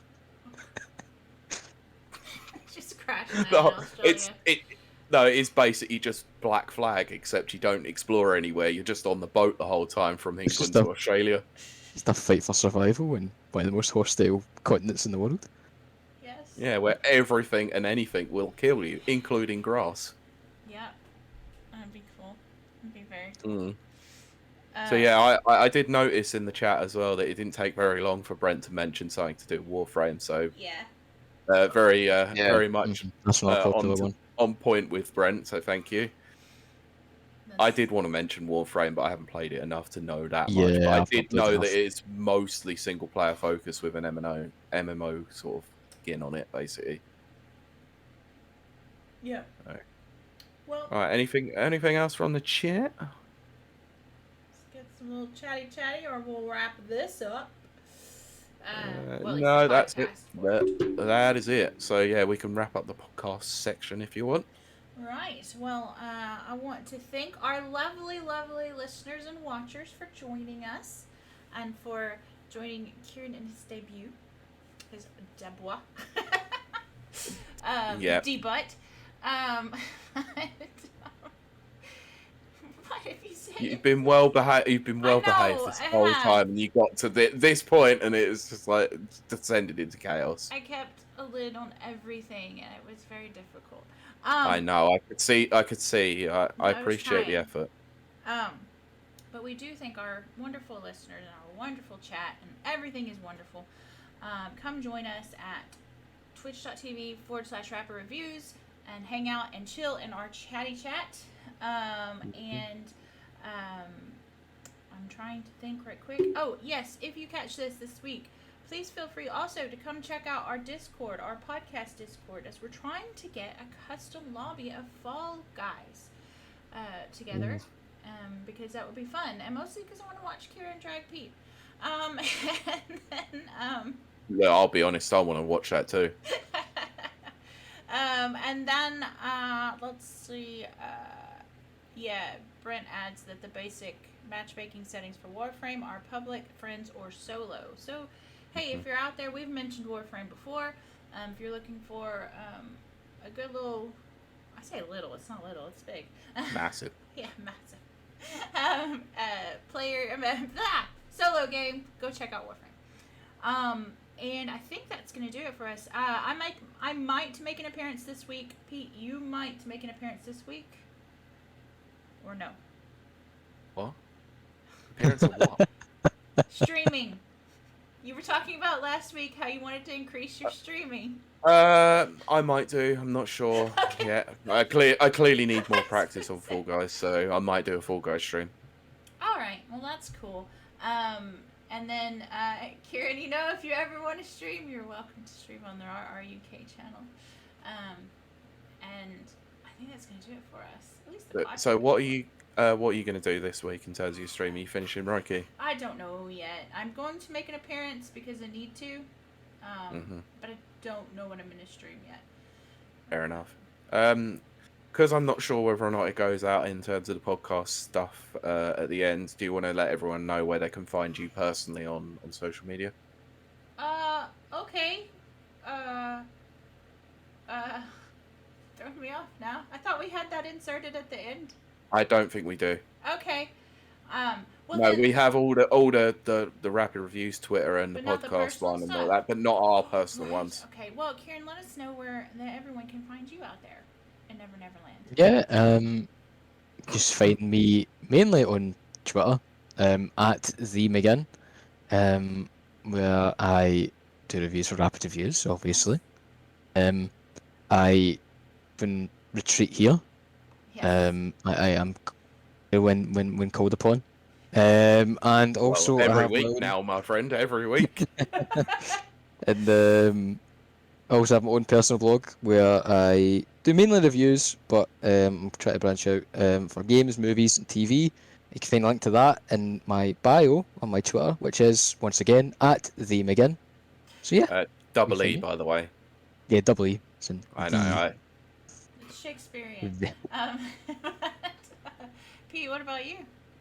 I don't know why you'd follow me on Twitter, but if you want a sarcastic pain in the butt who mainly likes to try and wind people up, including Kylie, then you can do so at Pete Beckett1, which is BCKETT and the number 1, because I am the greatest. Not really, but well, Kylie, that goes to you, I'm afraid. Yes, I claimed it first. Yeah, exactly. You can find me at Kylie Tagreet, KLEYTHGREET, out on the Twitterverse. I think that's gonna do it for us. Well, at least the podcast part. So we will talk to everyone next week. Bye. Bye. Stop your recording, peoples. Now, Kylie, you got something special here, haven't you? For the stream, for the video people. Export is WAV, isn't you it, need Pete? to do. What? Export as WAV. You have something you need to do. Oh no! Review. Oh, fuck. Okay, give me just a couple of seconds to get my What episode is this? 86. Yeah. Good. Let's see. 86. 86. 86. There it goes.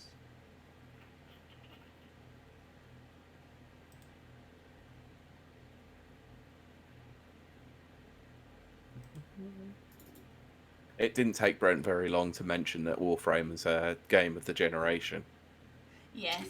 Saw that. That's like I did try and play Warframe like years ago. I say years ago, like when I first got my gaming PC, and I did quite like it. You know, the thing that put me off was I never really knew how to progress. I really wanted to get all the cool different Warframes you can get, but I just didn't really know how to go about that, and I didn't feel the game was overly clear, at least at the time I was playing it. So I think that's what put me off. I didn't really have much direction. Well, I'm given sure much if you direction, wanted to that's get what- back into it, I'm sure Brent could probably help you.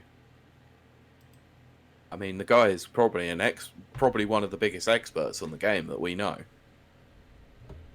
Yeah, because that's a really cool game. Very cool game. Shut up. That was very anticlimactic. I'm not touching that, Pete. Not touching it. It was like, you've got something we need to do. And drag it in front.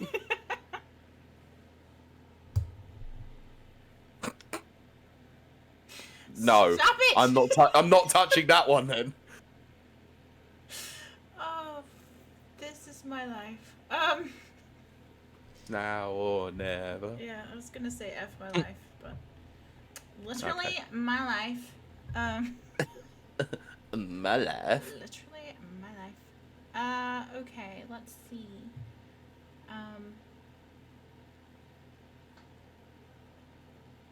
2 seconds, I'll be right back.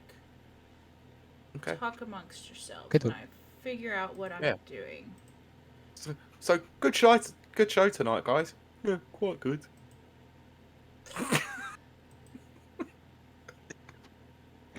You said Did you talk do it about. again? You said Did you just talk do it amongst again? There, Pete? ourselves. What did I do again? you obviously might go say great show or whatever. Yeah. But obviously you missed that. It sounds like you said, "Yeah, guys, great shit." No, I You done it again. no, I said Oh. great show. No, I was also making Yes. Simpsons quotes, obviously.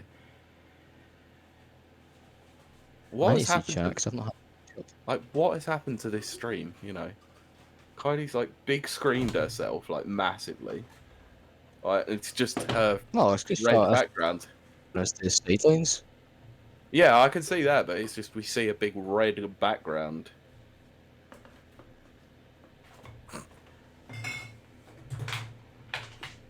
Okay. Yeah, I'm trying to open this stream just to see this. Oh dear. How are you guys in chat anyway? Yeah, how's Yes, your no. Sunday going? Do you think it's coming home? Not that I'm anyone actually at going all to a friend's will house tonight to ever watch care. it. Oh, nice one. Does that mean that a few Yeah. drinks will be consumed in some way? I'll never tell. Okay. Well, I have to ask you, as a Scotsman, how is your? Will you support England tonight, or are you one of these people who are like, no, f England, screw them? I get. Well, again, Peter, to see, right, I'm not that mentality, Yeah. right, where, like, it's like, oh, I'm Scottish, I hate England, right? That's not why I won't support it. Again, for me, it's just all I've seen is all the justness around England winning, and that's making me really want Italy to wipe the smile off certain people's faces.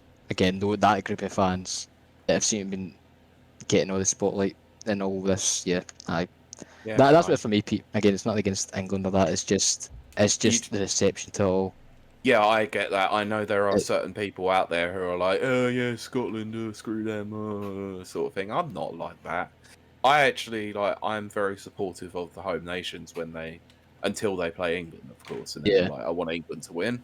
Like it was the same with the Scotland game. I was like, I have no ill will towards Scotland because I've been up there for years. Like, I love the country. Like I Mm. like the people. They're cool as hell, you know. But they don't seem to like us for some reason, and I know why. It's the huge history, like with the English Empire, and all of that. But still, I think that was so long ago that it shouldn't really play that much of a difference in terms Mm. of sport. But it does, Yeah. unfortunately. Football and Why sport is can't we all tribal. just get along? Mm. It Why is, yeah. can't we be Yeah, friends? I'm not a big fan of football. I'm not a big Yeah, fan of football, but I'll go along for this. Just fair yeah, enough. It's amount of friends. That's the point. It's togetherness, Pete. It's togetherness for me. Exactly, mate. And it's a big event again. It's a big event. Might as well. It is huge. You have to sort of appreciate really this is like Yeah. a massive deal for England because it's not happened in so long. I'd be the same as if Scotland made it to a major final. I'd be like, oh my god, Scotland made it to a major final. That's Mhm. awesome. Because it Yeah. hasn't I happened think for the longest time. yeah. Yeah. I think as well though. For a lot of people, that's as well that like you think about all the major media outlets like BBC and stuff. Like Channel 4. Was it Channel 4? It's Channel 4 or ITV. Someone yesterday played uh, England's World Cup match when they last won. Oh, it was Channel 4. It was the '66 Yeah, that was it. final.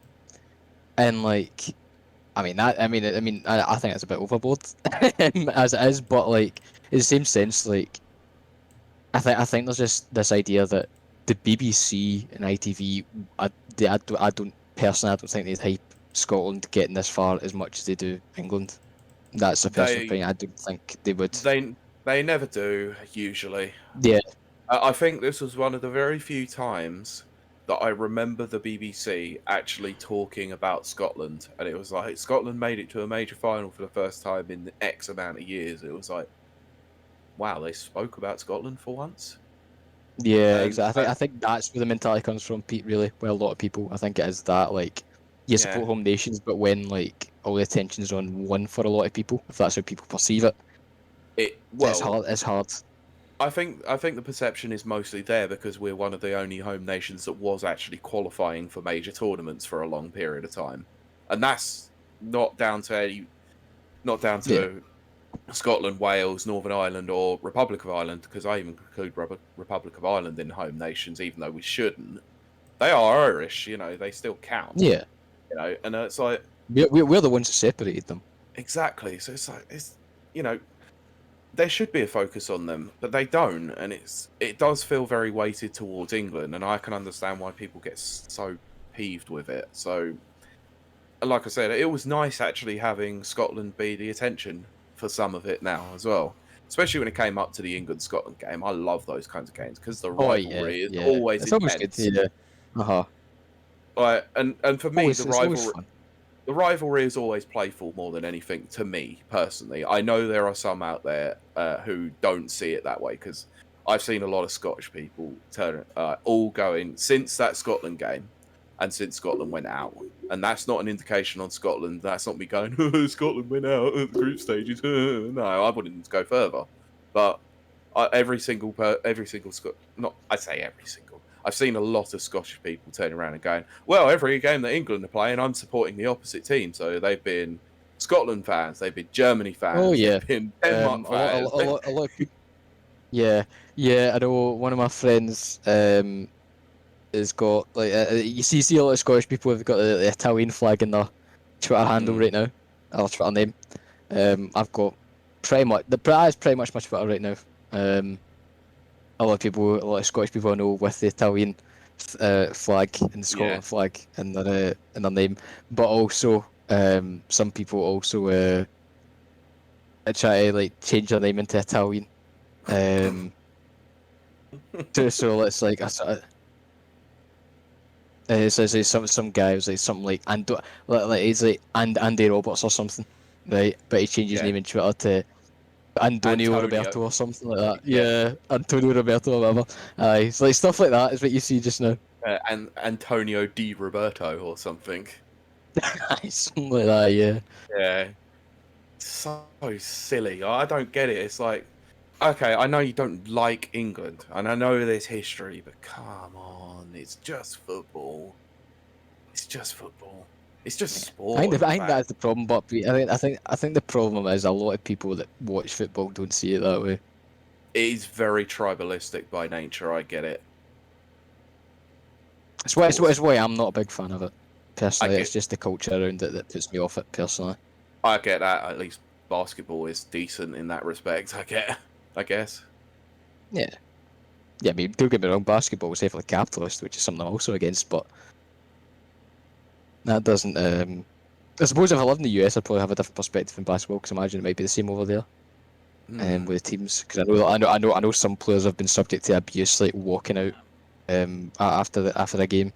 I think it depends on where you are and what team it is, basically, because you know that there are certain teams, there's certain places that have multiple teams, right? Yeah. I think in any sport you've got you do have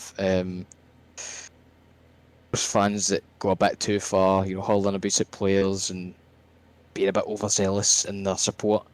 But I do think personally, with football, especially in Britain, I think that's just cranked up quite a lot. Yeah. I disagree, actually. I just think it's the state of society as is anyway at the moment. It's not just down to football fans, it's just society. Because we see how many communities now are getting freaking death threats for doing something stupid. The gaming community is freaking prevalent with it massively at the moment. Oh yeah, very toxic gaming community. Yeah, that's what I mean. So it's not just down to tribalism in terms of sports. It's just down to ignorant-minded people who just don't know how to control themselves on social media. Well, Pete, before we get know social etiquette. Yeah. Well, Pete, before we start going into a political and philosophical debate, I think Kiley has something for the viewers and something to do. Yeah. All right, Pete. Count me in. Okay. You're ready to go in 3, 1, 2, 3, 3, 2, 1, whatever. Like I don't know. All right. I'll count myself. Actually, here I am today. Oh. I don't make anything easy, do I? No, you don't, Pete. Do you want me to count you in? I can count. There you go. Okay. Go for it, Karen. Right. What will you do? Okay. Right, I'm just going to do 3, 2, 1, and then I'll shoot McGavin. Right. 3, 2. Okay. Thank you for joining us. If you're still here with us, I have something that's a little overdue that I was supposed to do a few weeks ago, but E3 happened. And yeah, that's totally my excuse. But we were granted by the lovely people over at EPOS. We were given a microphone to review. It is a EPOS B20.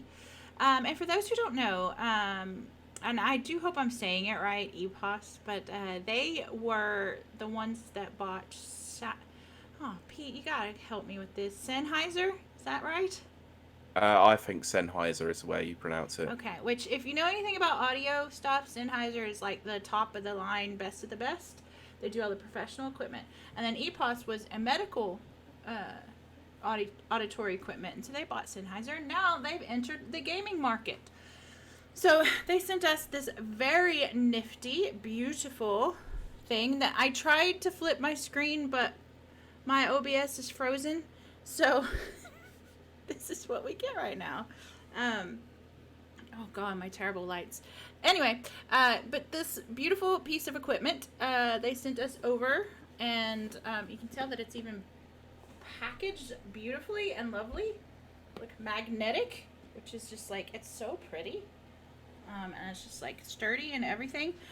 So what arrives with this is your USB cord, because it is a USB mic, and you have your option of hooking it to your microphone arm, as I have done, or they actually send with it their own little stand. And this stand right here is not just that's not plastic. That's like metal. It's heavy. It's not going to go anywhere. It's going to sit flush on your desk, and you can knock it around as many times as I knock this dadgum thing around, and it's not going to fall over. It will be loud, though. It does come with a 2-year warranty, and it is, let's see, what was I saying? It's the USB mic. It's a plug and play. And here's the deal that's like even awesomer than you would think. It is compatible with PC, Macs, and PS4. They are working on getting it compatible with the PS5, according to their website. Now, as far as clarity, if you've been listening to the last 6 episodes, I'd say. Well, I'd say a lot more than that, but yeah. Yeah. Then you can hear for yourself. Now, there are a few times that I have messed up the software in the background that has nothing to do with the mic itself. The mic is great. I will be putting up a music video later today, which you'll be able to listen to and hear the clarity on that as well. Actually have one on my personal website right now that I used this mic for. It's a cover of Novocaine for the Soul. Check it out. You can hear it. It's awesome. Now, what makes this thing so freaking awesome, besides its compact size and lightweight and ease of use, is because it's got inline controls. Let's see if we can... Now, so, I can, in fact, change the gain, which layman's terms is just volume. And then up here, we've got isolating things. Today, I decided to use the full room, which would be the circle.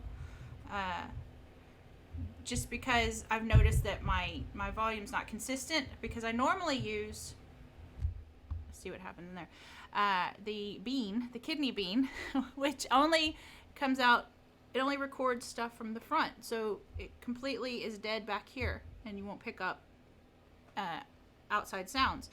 The other 2 inline controls, if you know anything, they're also for podcast, and then also just full room recording.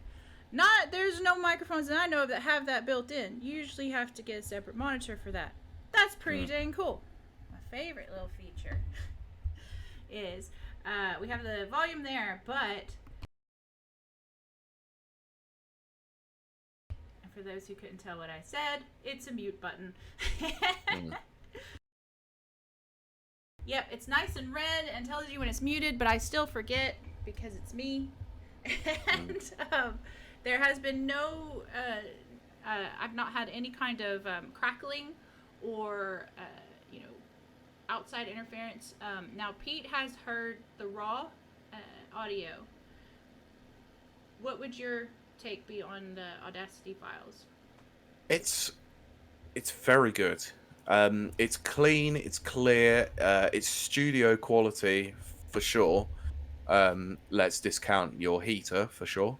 But outside of that, like, you don't pick up on a lot of other stuff with it. It's really interesting that it is, with the amount of modes that it has available to it, that it is so good in its sound quality. I was astonished, I think the first time that you sent that file across to me, I was like, what is this? This is so unlike your normal stuff. And you can see, like, if you know anything about audio stuff, you'll be able to see that straight away when it comes to editing. Yes, exactly. It's so clean when it comes to the sound files, and it's a godsend to actually have this available now to definitely. you. It came at a time where I was going through mics left and right. I've been through 2 snowballs. And then I went through a kind of, I'm just going to say it, an Amazon special. It was highly rated and affordable, and it could get here in 24 hours. I ordered it, and it was terrible. I won't give the name in this particular ad, but I will give it outside of it. So this arrived at the perfect time. I was deciding between going and getting a Yeti or this. Now, that brings up price. Okay, everyone knows Yetis are kind of pricey. They're a great solid mic, sure, but you're gonna pay some money.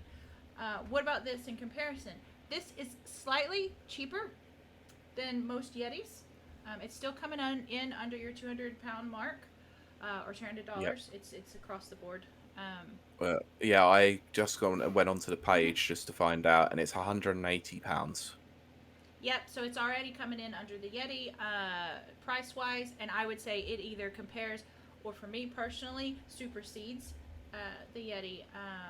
I like the shape of it. I think it's actually out of the way. I talk with my hands, so I end up hitting it a lot. But again, that's on me. Yeah. But it's like I said, lightweight, solid construction. This is not plastic. There's no. This is solid. Like it's metal. It's heavy. It's heavy and lightweight. If that makes sense. No, let me say it's solid, yet light. So The thing that I'm noticing about this actually is that the sound quality is so clear, despite the fact that you don't have a pop filter on it, and Right. it seems like it doesn't require one. Yeah, I took the pop filter off. My own personal pop filter that I usually use because I found it didn't need it. I mean, that's for my personal use. Yeah. Obviously, you can customize it to your own thing. But for Yeah. a USB mic, which are not known for being the best in the world, it is really, it's a full broadcast mic. Oh yeah. It does the job. It does. It's a solid workhorse. It's worth it. Well, like you said, this has been being reviewed basically for X amount of episodes. Right. Every stream that you have done since you've received it has had it. Yep. You've used it for everything. This is probably the reason why it's been so delayed in doing it. Not outside of forgetting to do it last week when we should have done, but it's because you've been really thoroughly testing this. Yes. And my God, I've seen the results of nearly everything you've done with it, and I'm blown away by it. It's ridiculous. Like I've said, if you go back and you listen to an episode, there's a couple episodes there where it's not great, but that's me on my software end. I had bumped up the gain through the monitor, which with this mic you don't have to do that. You should have just done it through the microphone itself. But it was just habit, So if I had to give it a ranking, because I'm not sure if we do that anymore, does Rapid Review still give number rankings? Yeah, out of 5. Out of 5? Ooh, Yep. Easily. Now I don't give 5s to anything. First and foremost. Okay. Wow, I was called crazy for not doing that. To be fair, I did. Didn't I give? No, did I give Doom 5? I can't remember. I think I was just excited. So I am going to put this at a 4.75. You're going down the Mario Galaxy 2 route where Yes. I'm giving it a 0.7. And I'm going to tell you why. I'm just a little tiny bit off. Is strictly because cosmetically it does pick up fingerprints really, really badly. You can forget just various things, like you can forget that you've hit mute or whatever. I think that the light needs to be a bit bigger, because I don't know if you can see it. It's just a teeny little sliver. It's very small. Yeah. I wouldn't even be able to notice it through here. You really wouldn't. And so it's just tiny little things like that. But holy crap, it's near perfect. It's near perfect. It's perfect for the price. It's perfect for the build. Like I said, it comes with its own stand or the adapter for your mic arm. Yeah, So. and I'm looking at the picture that they've put up on the website, and it actually looks really, really sophisticated with the stand on as well. Oh, it does. This is something that you would not be embarrassed or ashamed of to take with you if you were going to do a on-site interview with someone. Whereas the Yeti kind of looks, I'm not knocking the Yeti, but the Yeti has a strange appearance. And everyone kind of giggles or laughs when you whip it out for an interview. Whereas the Epos is, you're not supposed to laugh. Whereas this is very conservative and looks very professional. Okay. Do you boys for want to add any- anything? I was going to say, for anyone who wants to check this out, go to eposaudio.com and it should be on the page there. Just search the Epos B20 microphone. Yep, absolutely. Also, yeah, do you want to... Oh, I think you've already said it. Thank you, Epos, for supplying that for review purposes. Yes, thank you very much. It is, I can't say it enough. It is a great piece of kit. Okay, that should give you plenty of time to cut that. Yes! Yes, Hey, Deadbeat. check chat. What is this? Deadbeat Punk came back in and said, I came back at the right time. What are we whipping out now? That was a test. I was going to see if I could crack these boys up during my professional... You try it. Yeah, class. you got me with that one, all right? Yeah, I got both of you. That's it. It was so subtle. That's why It was so subtle. Yeah. I just slipped it in Because I didn't there. notice it. When you said it, I didn't notice. But then I realised whip out. And I was like, oh. Yeah, and I Lost it. was trying not to laugh at it, but then I noticed that you'd realised it, and I went, "Oh Christ!" Yeah, as soon as I saw Ciaran, I actually broke. I could see you cracking up. Yeah, No. I'm one of those kinds of people that when people are laughing, I try not to laugh because it's just infectious. You know that y'all probably don't know this movie, but you know the movie Super Troopers, if you've ever heard of it? Yeah. Well, they do this thing where they're like, okay, well, we're going to go have this conversation, and we're going to see how many times we can say meow without cracking people up. I just love that.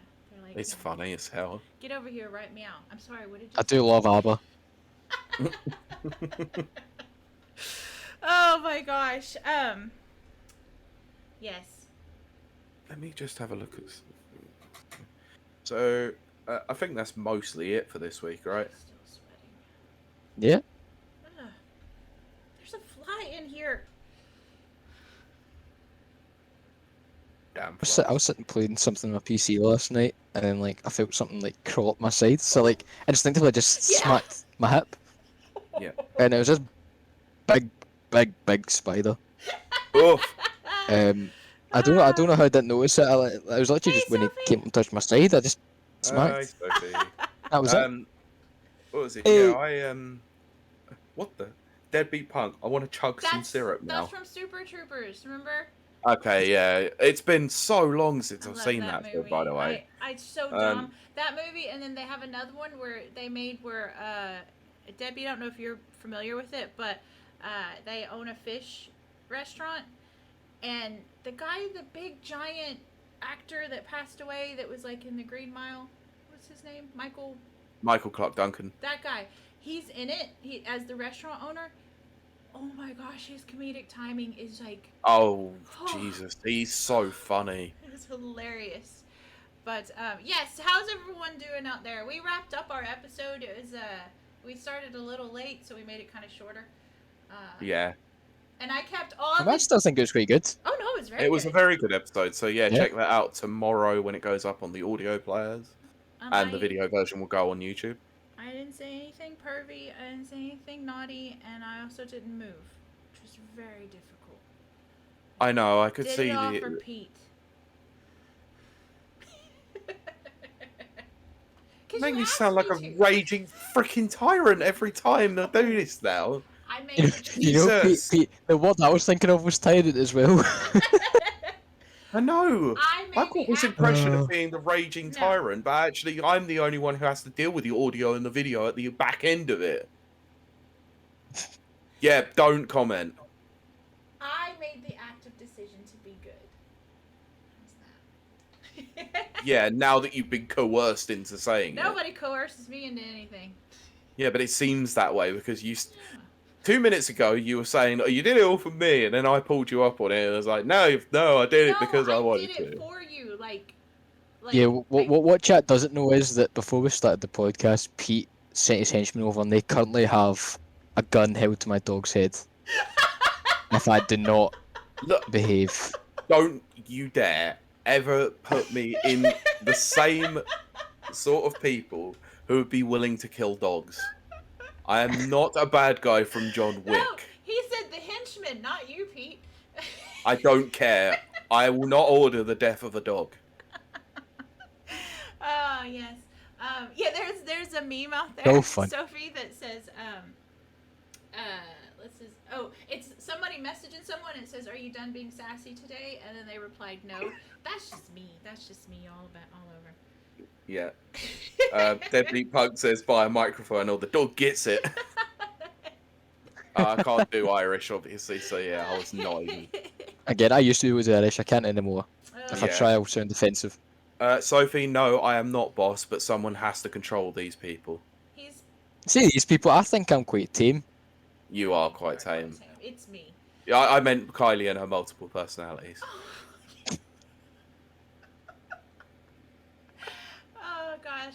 Put it this way, it's Pete's job as producer to keep things running, and it's my goal in life to disrupt everything. I'm a As the disruptor. talent, that's what you do. Yeah. Kylie's like the lead actress that like wrecks our no caravan, our little trailer.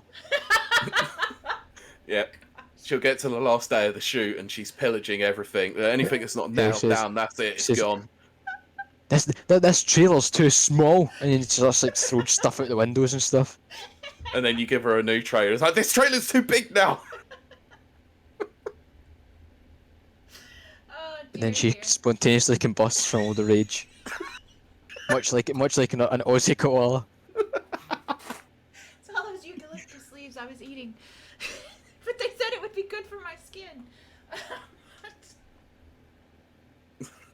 I'm still convinced that koalas combust just because, as Pete said, they're aggressive little guys. Yes. Yeah, they're just balls of rage that just finally combust because they just can't handle it anymore.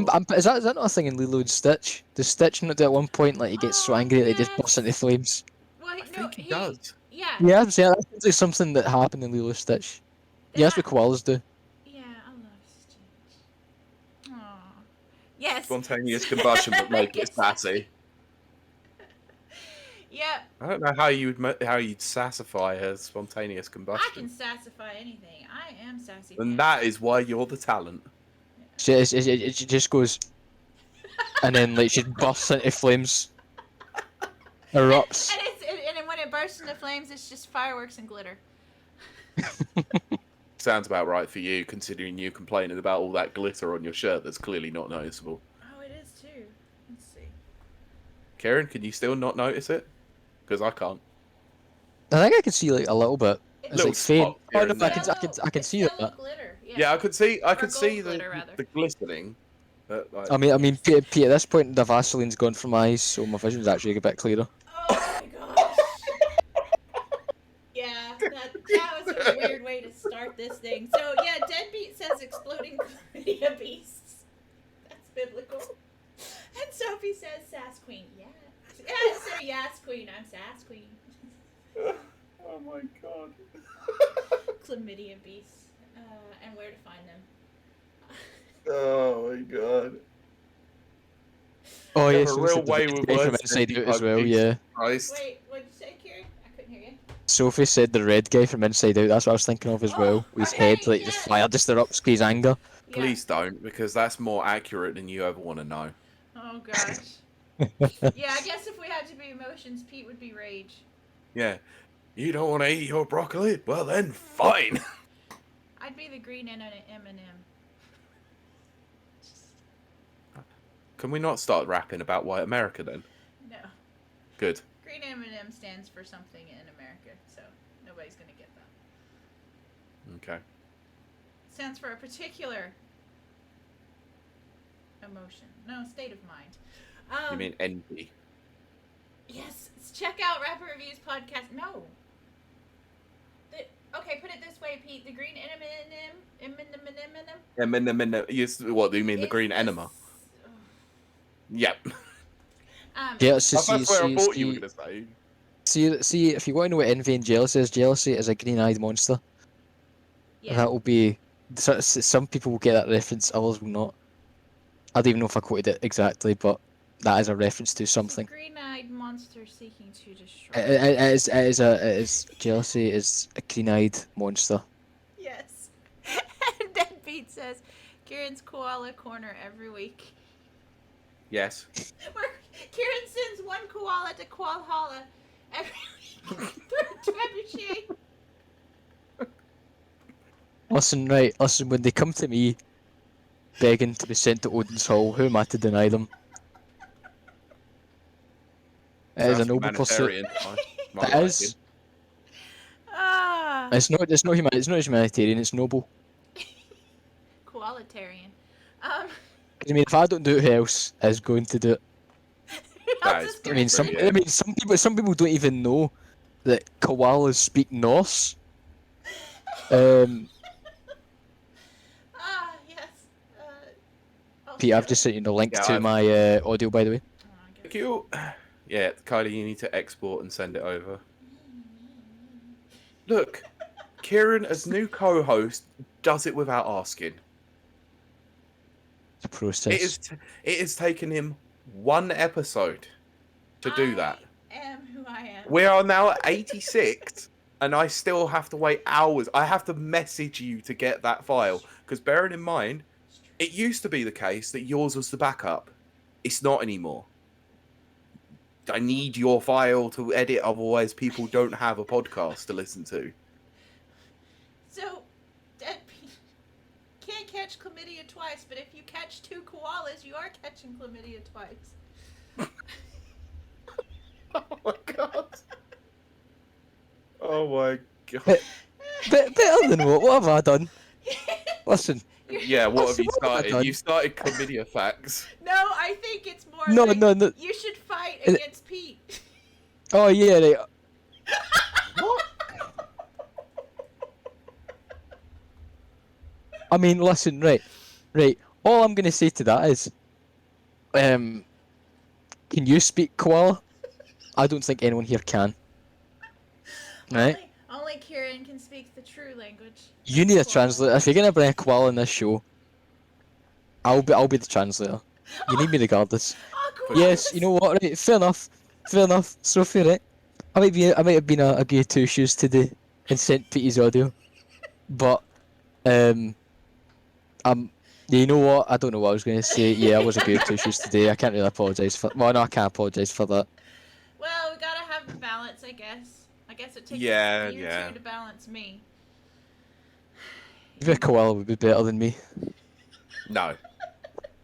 No, it would And have chlamydia. spontaneously exploding, like spontaneously combusting koala is definitely better. Yeah, for sure. Who doesn't want to see that?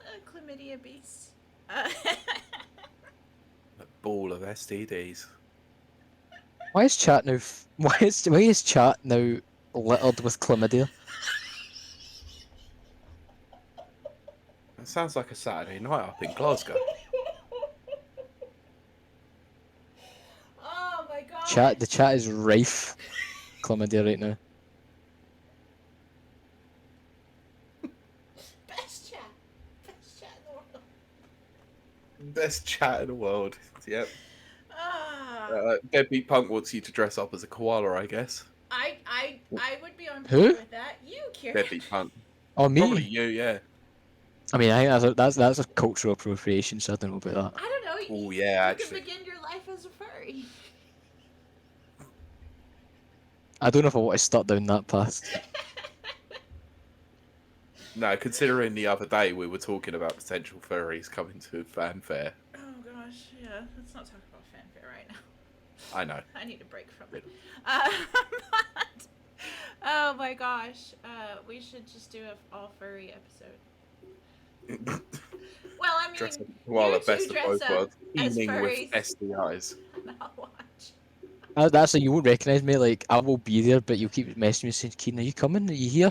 I'll be there like the full time. I'll just be blending in, like Assassin's Creed. Just to go back to the topic, I'll be like blending in Nice. with all the furries and my koala costume, which I'll I don't know, I'll soak it in gasoline or something so that I can go and go up in flames and one big reveal that yes, it is me all along.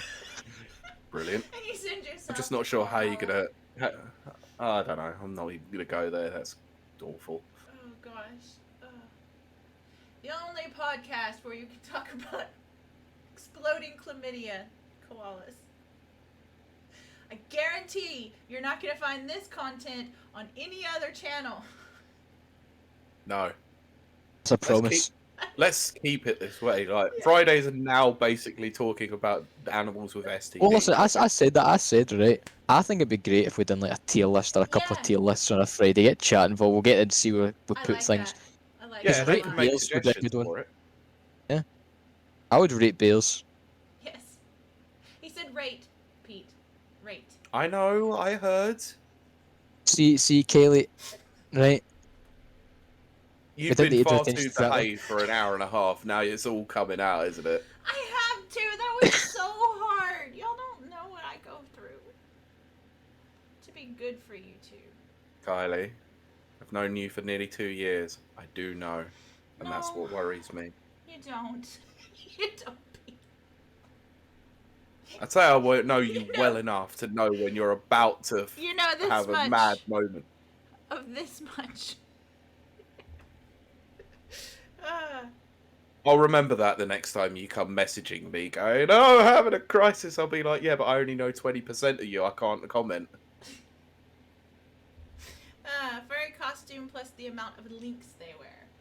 Do you think they Ugh, wear links God. because lynx is an animal? Do they only wear products that are animal named? It's possible.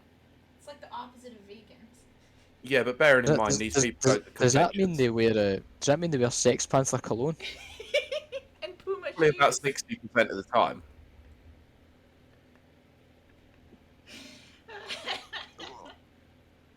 Oh gosh.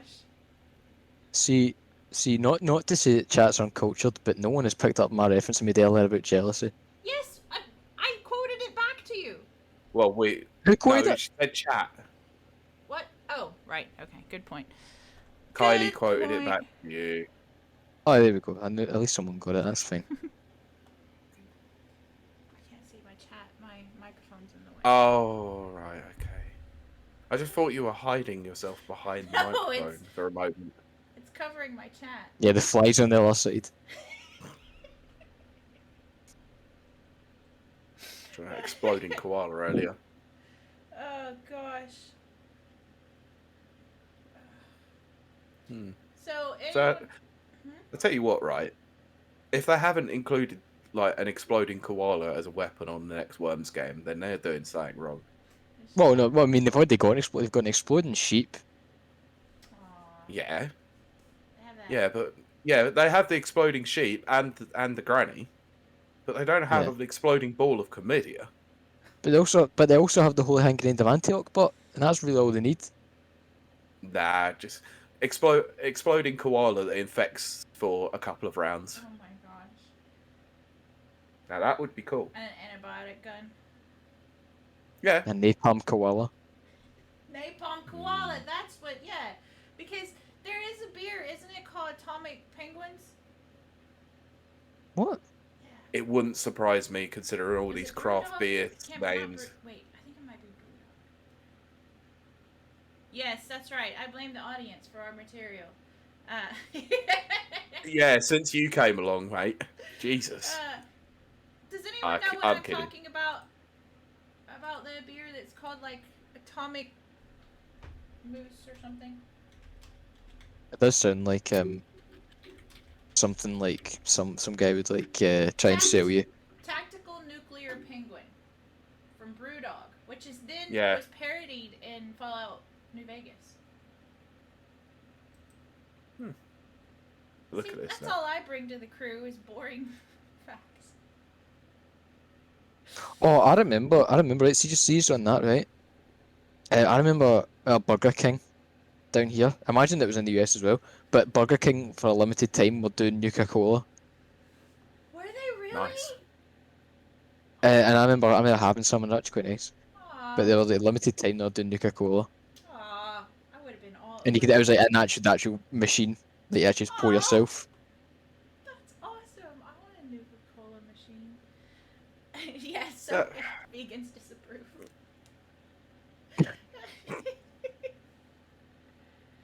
Oh yeah, Oh. 2017 would be great. No, we do. That's the problem. Oh, you do? Yes, my co-host on the Never Watchers is a bloody employee at Team 17. I didn't know Really? that. Yep. Kurt Lewin works for Team 17. Well, I'll be My darned. goodness. Because I know we've got some codes from them. Is that like how we get codes? Did you put them in contact I with Pete or don't something? know what. I actually don't know what he does there, but I would imagine Ah, it's right. probably something admin related. But yeah, I need to talk to him more about that because I need to gain some privileges at Team 17 somehow. We also have. I do like the stuff. There's a really good one I reviewed for the site, the Survivalists. It literally Nice. is just a survival game on this desert island, and the big thing I love about it is that you can recruit a team of monkeys, Monkeys, yes. and like it's amazing because they're your own little labor force, Yes. and I just think it's one of the greatest gameplay mechanics of all time. I love it. It's so funny. I watched Comic Cause it's literally the idea of monkey see, monkey do. So literally, you No. like start mining a rock, give a monkey a pickaxe, and he'll do the exact same thing. It's amazing. That is cool. Yeah, it's really funny. I do like it. I'm very easily amused by stuff like that though. It's fine. Like, it sounds like a cool concept, at least, I guess. Oh my gosh, yes, the Szechuan sauce. You know what, Sophie? That I think that is a spot on spelling. Actually, it might not be. I think if it's not spot on, It's like as it's a few letters close. off. I think it's as close as you're Yeah. gonna get. Yeah, that we understand what you mean. Yeah. Yeah. Just give yourself a pat in the back. Team 17 is a publisher or developer. No, they publish games as well. Yeah, they're publisher and developer. See that's the thing. They're not a rival podcast, but rival podcasts. I mean, like without saying too much, Pete sends me their way, and we'll have a little chat with their copycats. Let's call them. Yeah, you're now the enforcer for the podcast. That's why you're here. Um, You're the equalizer. I prefer the negotiator. No, I was just referencing Denzel there and the TV show from the 80s, of course. Let's see. Oh yes. Sophie says, "Throw an exploding koala their way. Chlamydia everywhere." Sorry, too far. Right, so hold on a minute, right. So listen, mate, this is going an interesting direction. So first of all, koalas are equivalent to nature's Nordic warriors seeking Valhalla and bursting into flames, right? And suddenly we've turned. Aye, but suddenly now we've turned koalas into a substitute for plague rats that spread chlamydia. Like, I'm pretty sure there's a thing, right? The horrible histories. Like, come on, you have to have seen horrible histories. Yeah. Horrible histories. There's one thing I remember in the Middle Ages. They'd used to like launch like cow carcasses over the walls into cities because that would like spread disease. Yeah. So is that what we do with koalas? Like, Bye, Sophie. At least I think you're. Trojan podcast. Yeah. Oh my gosh. Yeah, Deadbeat Punk is a Trojan podcast. Comes in, sets off chaos, and then off you go. Although he walked in, he showed up when we were talking about, what did I say? Whipping it out on the table. Yeah. In a professional ad. I was so. So how are you gonna format that review then? Are you gonna like clip that section you were reviewing from the VOD? Yeah. Yeah. Yeah, I'm literally Put it just. up the Yeah, Kylie, I'll leave that to you then, and then once the clip is done, I'll export it up onto YouTube, and then what I'll do is I'll collate as much. Koalas are great, but if they are riddled with disease, I want no part in them. So, Kylie, can you find out when? Actually, no, I can do that. It's the emails. I was going to see when they sent it across to you, so I can try and find audio versions to send over to them to test the quality. Yeah. Yeah. Okay. Leave that with me. I'll sort that over in the next couple of days. Good. I shall fulfill my role on this podcast. I don't even know what my role is. Your role is to make clips. Like me showing off my egg sack the other day. Exactly. See, you did that without anyone else mentioning it. So good. Oh, that That's the thing. It's not as impressive anymore. I would have shown chat it, but it's not impressive today. Right. Purely because it's like It's smaller. Yes, that was supposed to be completely straight faced, and then the boys cracked up, and then I cracked up. Yeah.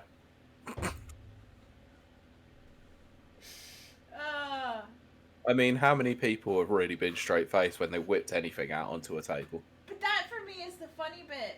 As I've said before, I love contrast, so I love just like completely filthy talk, but like, you know, straight faced. It's like professional conversation. It's like Wes Anderson. His humor's very deadpan. Like the comedic lines are just delivered straight faced. I love that though. And then I like it when Yeah, it it takes, works. when it takes like 5 seconds for people to realize what I've said. That's my favorite. That's a high. Those are all like no one. Those ones are always the best. I love those. Yeah. Wait, there's one where I did that to Ciaran. What was it? Oh, I don't remember. But it was one of the episodes. Oh no, it was the Friday one. It was me and Ciaran. Oh, what? Just you two alone? Stupid. I am an idiot, Chad. I am a dumb, silly 12-year-old idiot. And Ciaran was talking about this awesome book that I really want to read, and how it's full of analysis. And I said analyst. Oh yeah, you kept saying it as well. That was the worst part about it. It took Ciaran about 3 or 4 seconds for it to dawn when I said. Yeah. So Sophie said, "I would love to see a rapid reviews playthrough of Cards Against Humanity. It would be carnage." Yes. I mean, listen, right? See if we had the numbers we had in Friday there.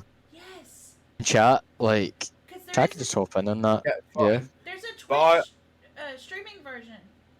Yeah, but I was actually gonna say, right, that Cards Against Humanity is okay, but Quiplash is so much better for it. I got bored during Quiplash. Oh, bull! You kept wanting to go back and play it. I liked the social aspect. That's what I mean. But Quiplash itself, I was just like. There's also there's a thing it's a browser thing you can load up similar to Cards Against Humanity, called Scriblio, and it's literally just Pictionary and it's great. Oh, okay. Yeah. Brilliant. We should do that. Oh yeah, I'm well up for it. So we can do. If we can get the people. Top 5. That's insane. I had the numbers we had in chat a couple of days ago. Yeah, it was good. Yeah, but on Fridays we can do our top 5 tier list, and then get chat in on some. Well, that's the hope. We want to try and get people in for more party games. We call them on a Friday, so. Anything where I can be pervy, I can't help it. I mean, right, see within the tier list, right? I mean, I would happily put Bears in like S, A, and B tier, but I'd also like change it. So rather than S and A tier, I'd put like Fuzzy Boy as one tier. We put the fuzziest bears in one. That's the Fuzzy Boys. And Ice Boys. But how are we rating this tier list? What, by their coolness, their furriness? See, that's what we need to decide. Yeah. I mean, I think there is a definitive best bear. If we're being real here, right? Yeah, there's a best bear. Well, it's a panda. We'll save that. Okay, right. So we clearly disagree on this. We'll save that discussion for Friday. Well, don't. No, I was making mention of the US office because I think people missed my joke the other day where I was like, "Bears." Don't forget my logo. My logo. Bears eat beats. No, Bears eats. Battlestar Galactica. Yeah. What? Yeah. I did. No. I did miss that. I didn't hear you say that. I would have caught it. Yeah, exactly. So. I heard Battlestar Galactica. What are we talking about? What? We're making mention of beats Battlestar Galactica. Oh, you're talking about The Office, not the actual BSG. I was about to get excited there. I mean, don't get me wrong. Quiplash is fun. It is fun. I just have a very short attention span, and sitting there waiting for it to load was like, I was so getting. I don't want to say bored. Bored's probably too strong of a word. Distracted. Yeah, but that gives you like those time in between rounds gives you time to sort of. But my brain goes like this, so any time waiting is like torture for me. it's different for y'all guys. So does time Okay. move faster? So you at the Flash, does time move faster? It does. I'm more like Quicksilver. So Sophie's put, right, I need to go and get ready. Have a good one, guys. I remember it. It's coming home. It's Coming home, Ray, actually. Hombre, yeah, hombre. It's coming, hombre. He's coming, hombre. Oh, But gosh. yes, it will be So, coming are you home going out probably. for- I can see it coming home. But yes, enjoy whatever you're doing, Sophie. We did discuss this a bit too Oh, much. Brent doesn't know. Koalas are not bears. No, they're You need not to rethink bears. my list. They're marsupials. I've got to shut my trap. Yeah, it's the same way Nobody red cares pandas. about this. It's the same way red pandas aren't pandas. They're Right. imposters. Yeah. Yeah. Quick, someone get them in Among Us. But you're sus. I do apologize for dropping random boring facts. I'm still quite embarrassed from the other day. No, this is what you're here for. No, it's not. You're the smart one. No, I'm not. The educator. Yeah, look. We've got the equalizer over there. We've got the educator there. No. Listen, right. So I'm the negotiator, Pete. Right. I'm the negotiator I can because see we that, yes. negotiate with our rivals to put them out of business. Negotiate, yeah. And Yeah, I was then going to negotiate them right into the ground. Yeah. What's Kayla? What were you again? What did you just I say? don't know what I am. The educator. The educator. Yes, you're the educator. Okay. And then Pete. I suppose if Kayla had her way, you'd be the dictator. He is a dictator. But Cough. I mean, the head honcho. You could be like Randy Pitchford and be the head honcho. Oh, Just no, be Randy don't you, Pitchford. don't you dare ever call me Randy Pitchford. No, it's just because during the Gearbox E3 showcase, like it was like a freeze frame it, and it said the head honcho, and I just found that hilarious. I don't know why. Oh, See- Kylie, you're the walking see, Wikipedia then. That's the problem, Deadbeat, is when I was a kid, that's what my family called me, was a walking encyclopedia. So I'm a little sensitive. Brilliant. I really don't understand where this fervor of like I'm a dictator is coming in. I'm not that bad. No. Why'd you put the emphasis on the dick there? Yeah. What are you trying to say, Pete? Are you projecting? Yes, I am. I'm a huge dictator. It's that big dictator energy, you know. Oh my gosh. Big Big BDE. P, yeah, that big PP energy, you know. Oh, that's why I thought not Dead Rising. What's it? I mean, if you want to be more subtle about it, Pete could be the Führer. There you go. The fury of the Führer. Oh dear. In one No, part, I'm Pete- not doing the other. See, I'm trying to think, Pete. Where's my What's USB? more fitting? My USB has gone missing. What? See, Pete, if anything, I think you're the equalizer because you balance this place out. You keep everything in check. Gladly take that, Denzel. But you're Father Justice. I probably will go with that. We did go with this as like judge, jury, and executioner the other day, didn't we? I technically am I'm either the judge or the executioner. No. But see, I thought more about that, and technically, chat's jury because they're the observers. For sure, yeah.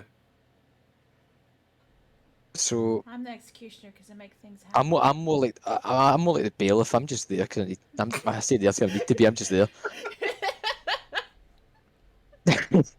Judge, jury, executioner, and bailiff.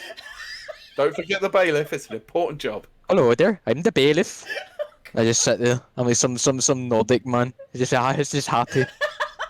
And you start like you're walking them down the Green Mile, talking about exploding koalas with chlamydia. I have a recommendation specifically for Ciaran for anybody who likes. Oh, for God's sakes, Jesus! Haha. Sorry, it's been a long day. Yeah. Deadbeat Punk's USB gone missing was a Randy Pitchford joke. Yes. Ciaran, do you know about that? You said that to me as if I do, Pete. You're like, you know anything about that? Ciaran? You know anything about that? No, As I if was. as if I somehow know Randy Pitchford and No, do condone you his know comings anything and about? goings. No, do you know anything about the story of the USB missing in a medieval times because of Randy Pitchford? Wait, what? Yeah, you didn't listen to our episode, our saucy episode. No, so basically what happened is that Randy Pitchford had a USB drive that was full of a load of stuff, including company secrets, and magic tricks and squirting porn, in a Fantastic. medieval times, and an employee found it. Fantastic. Yeah, it was Yeah. great. Okay. Oh, so Kiley, I'm one step ahead of you. Have you I've seen already it? seen it. Yeah. Do you love it? The first season was quite good. I couldn't get into the Oh second season. yeah, I you've told love me it. about this I before. do. Apparently, it's supposed to be I hilarious. like the open where they're telling the old men to jump off the cliff. Yes. Yeah, you were telling me about that one. Yeah. It's a good one. I No, have first season's quite good. I have a terrible sense of humor.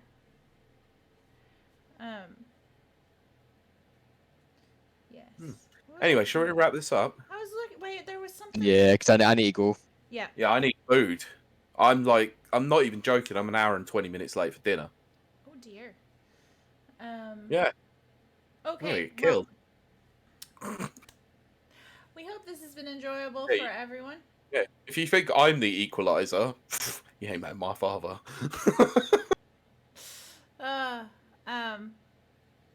No, he's not that bad, really. That threw off my flow, man. I don't care. I don't care.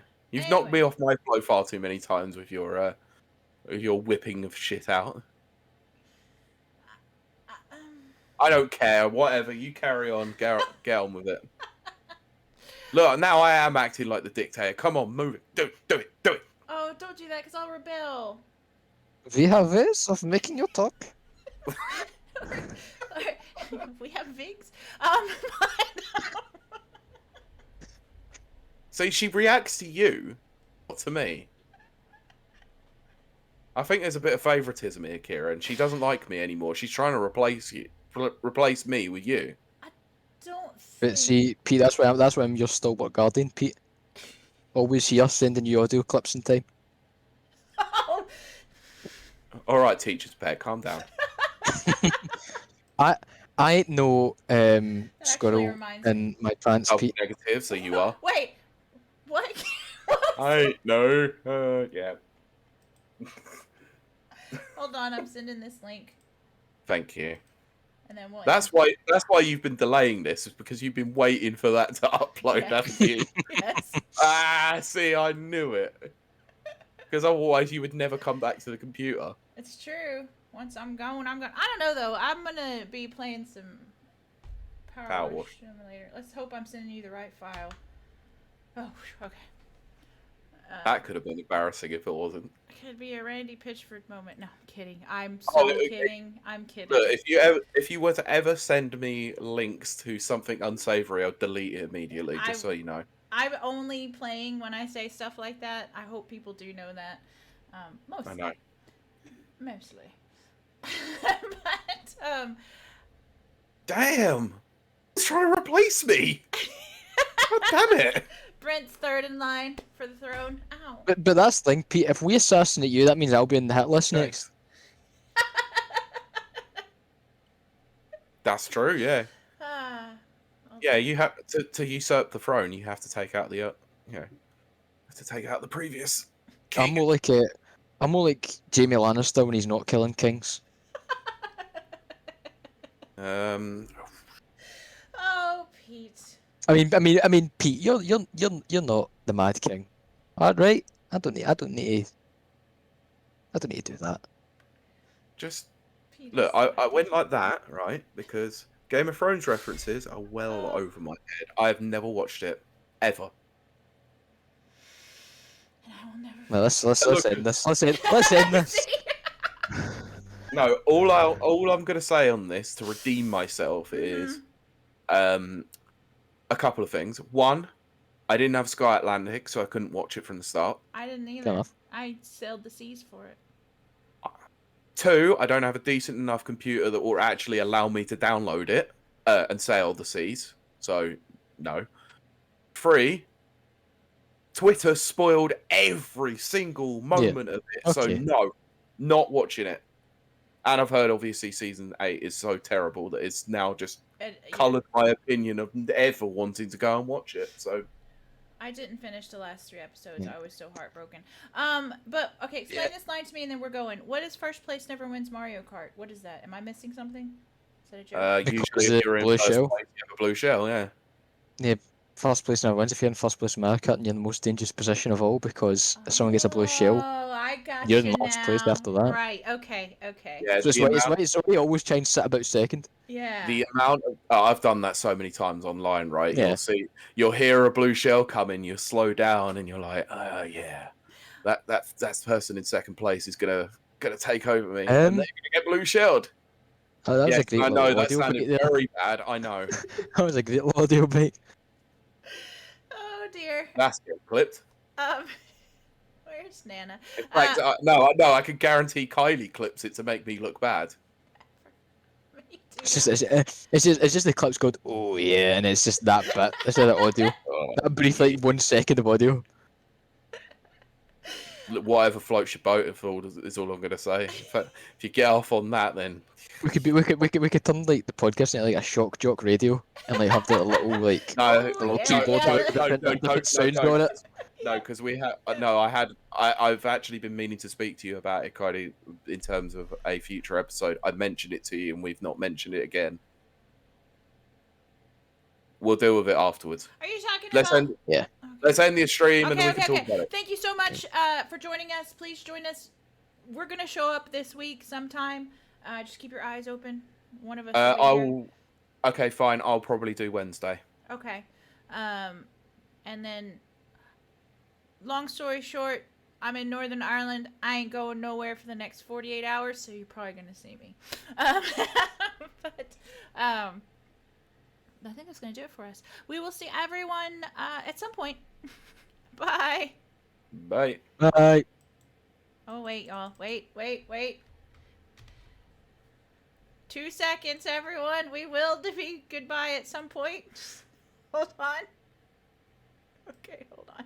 This is why you never give a producer to Kylie. No, my OBS froze in the middle. I know it did. I really hope we are. I don't know. I'm not even risking it at the moment because I can still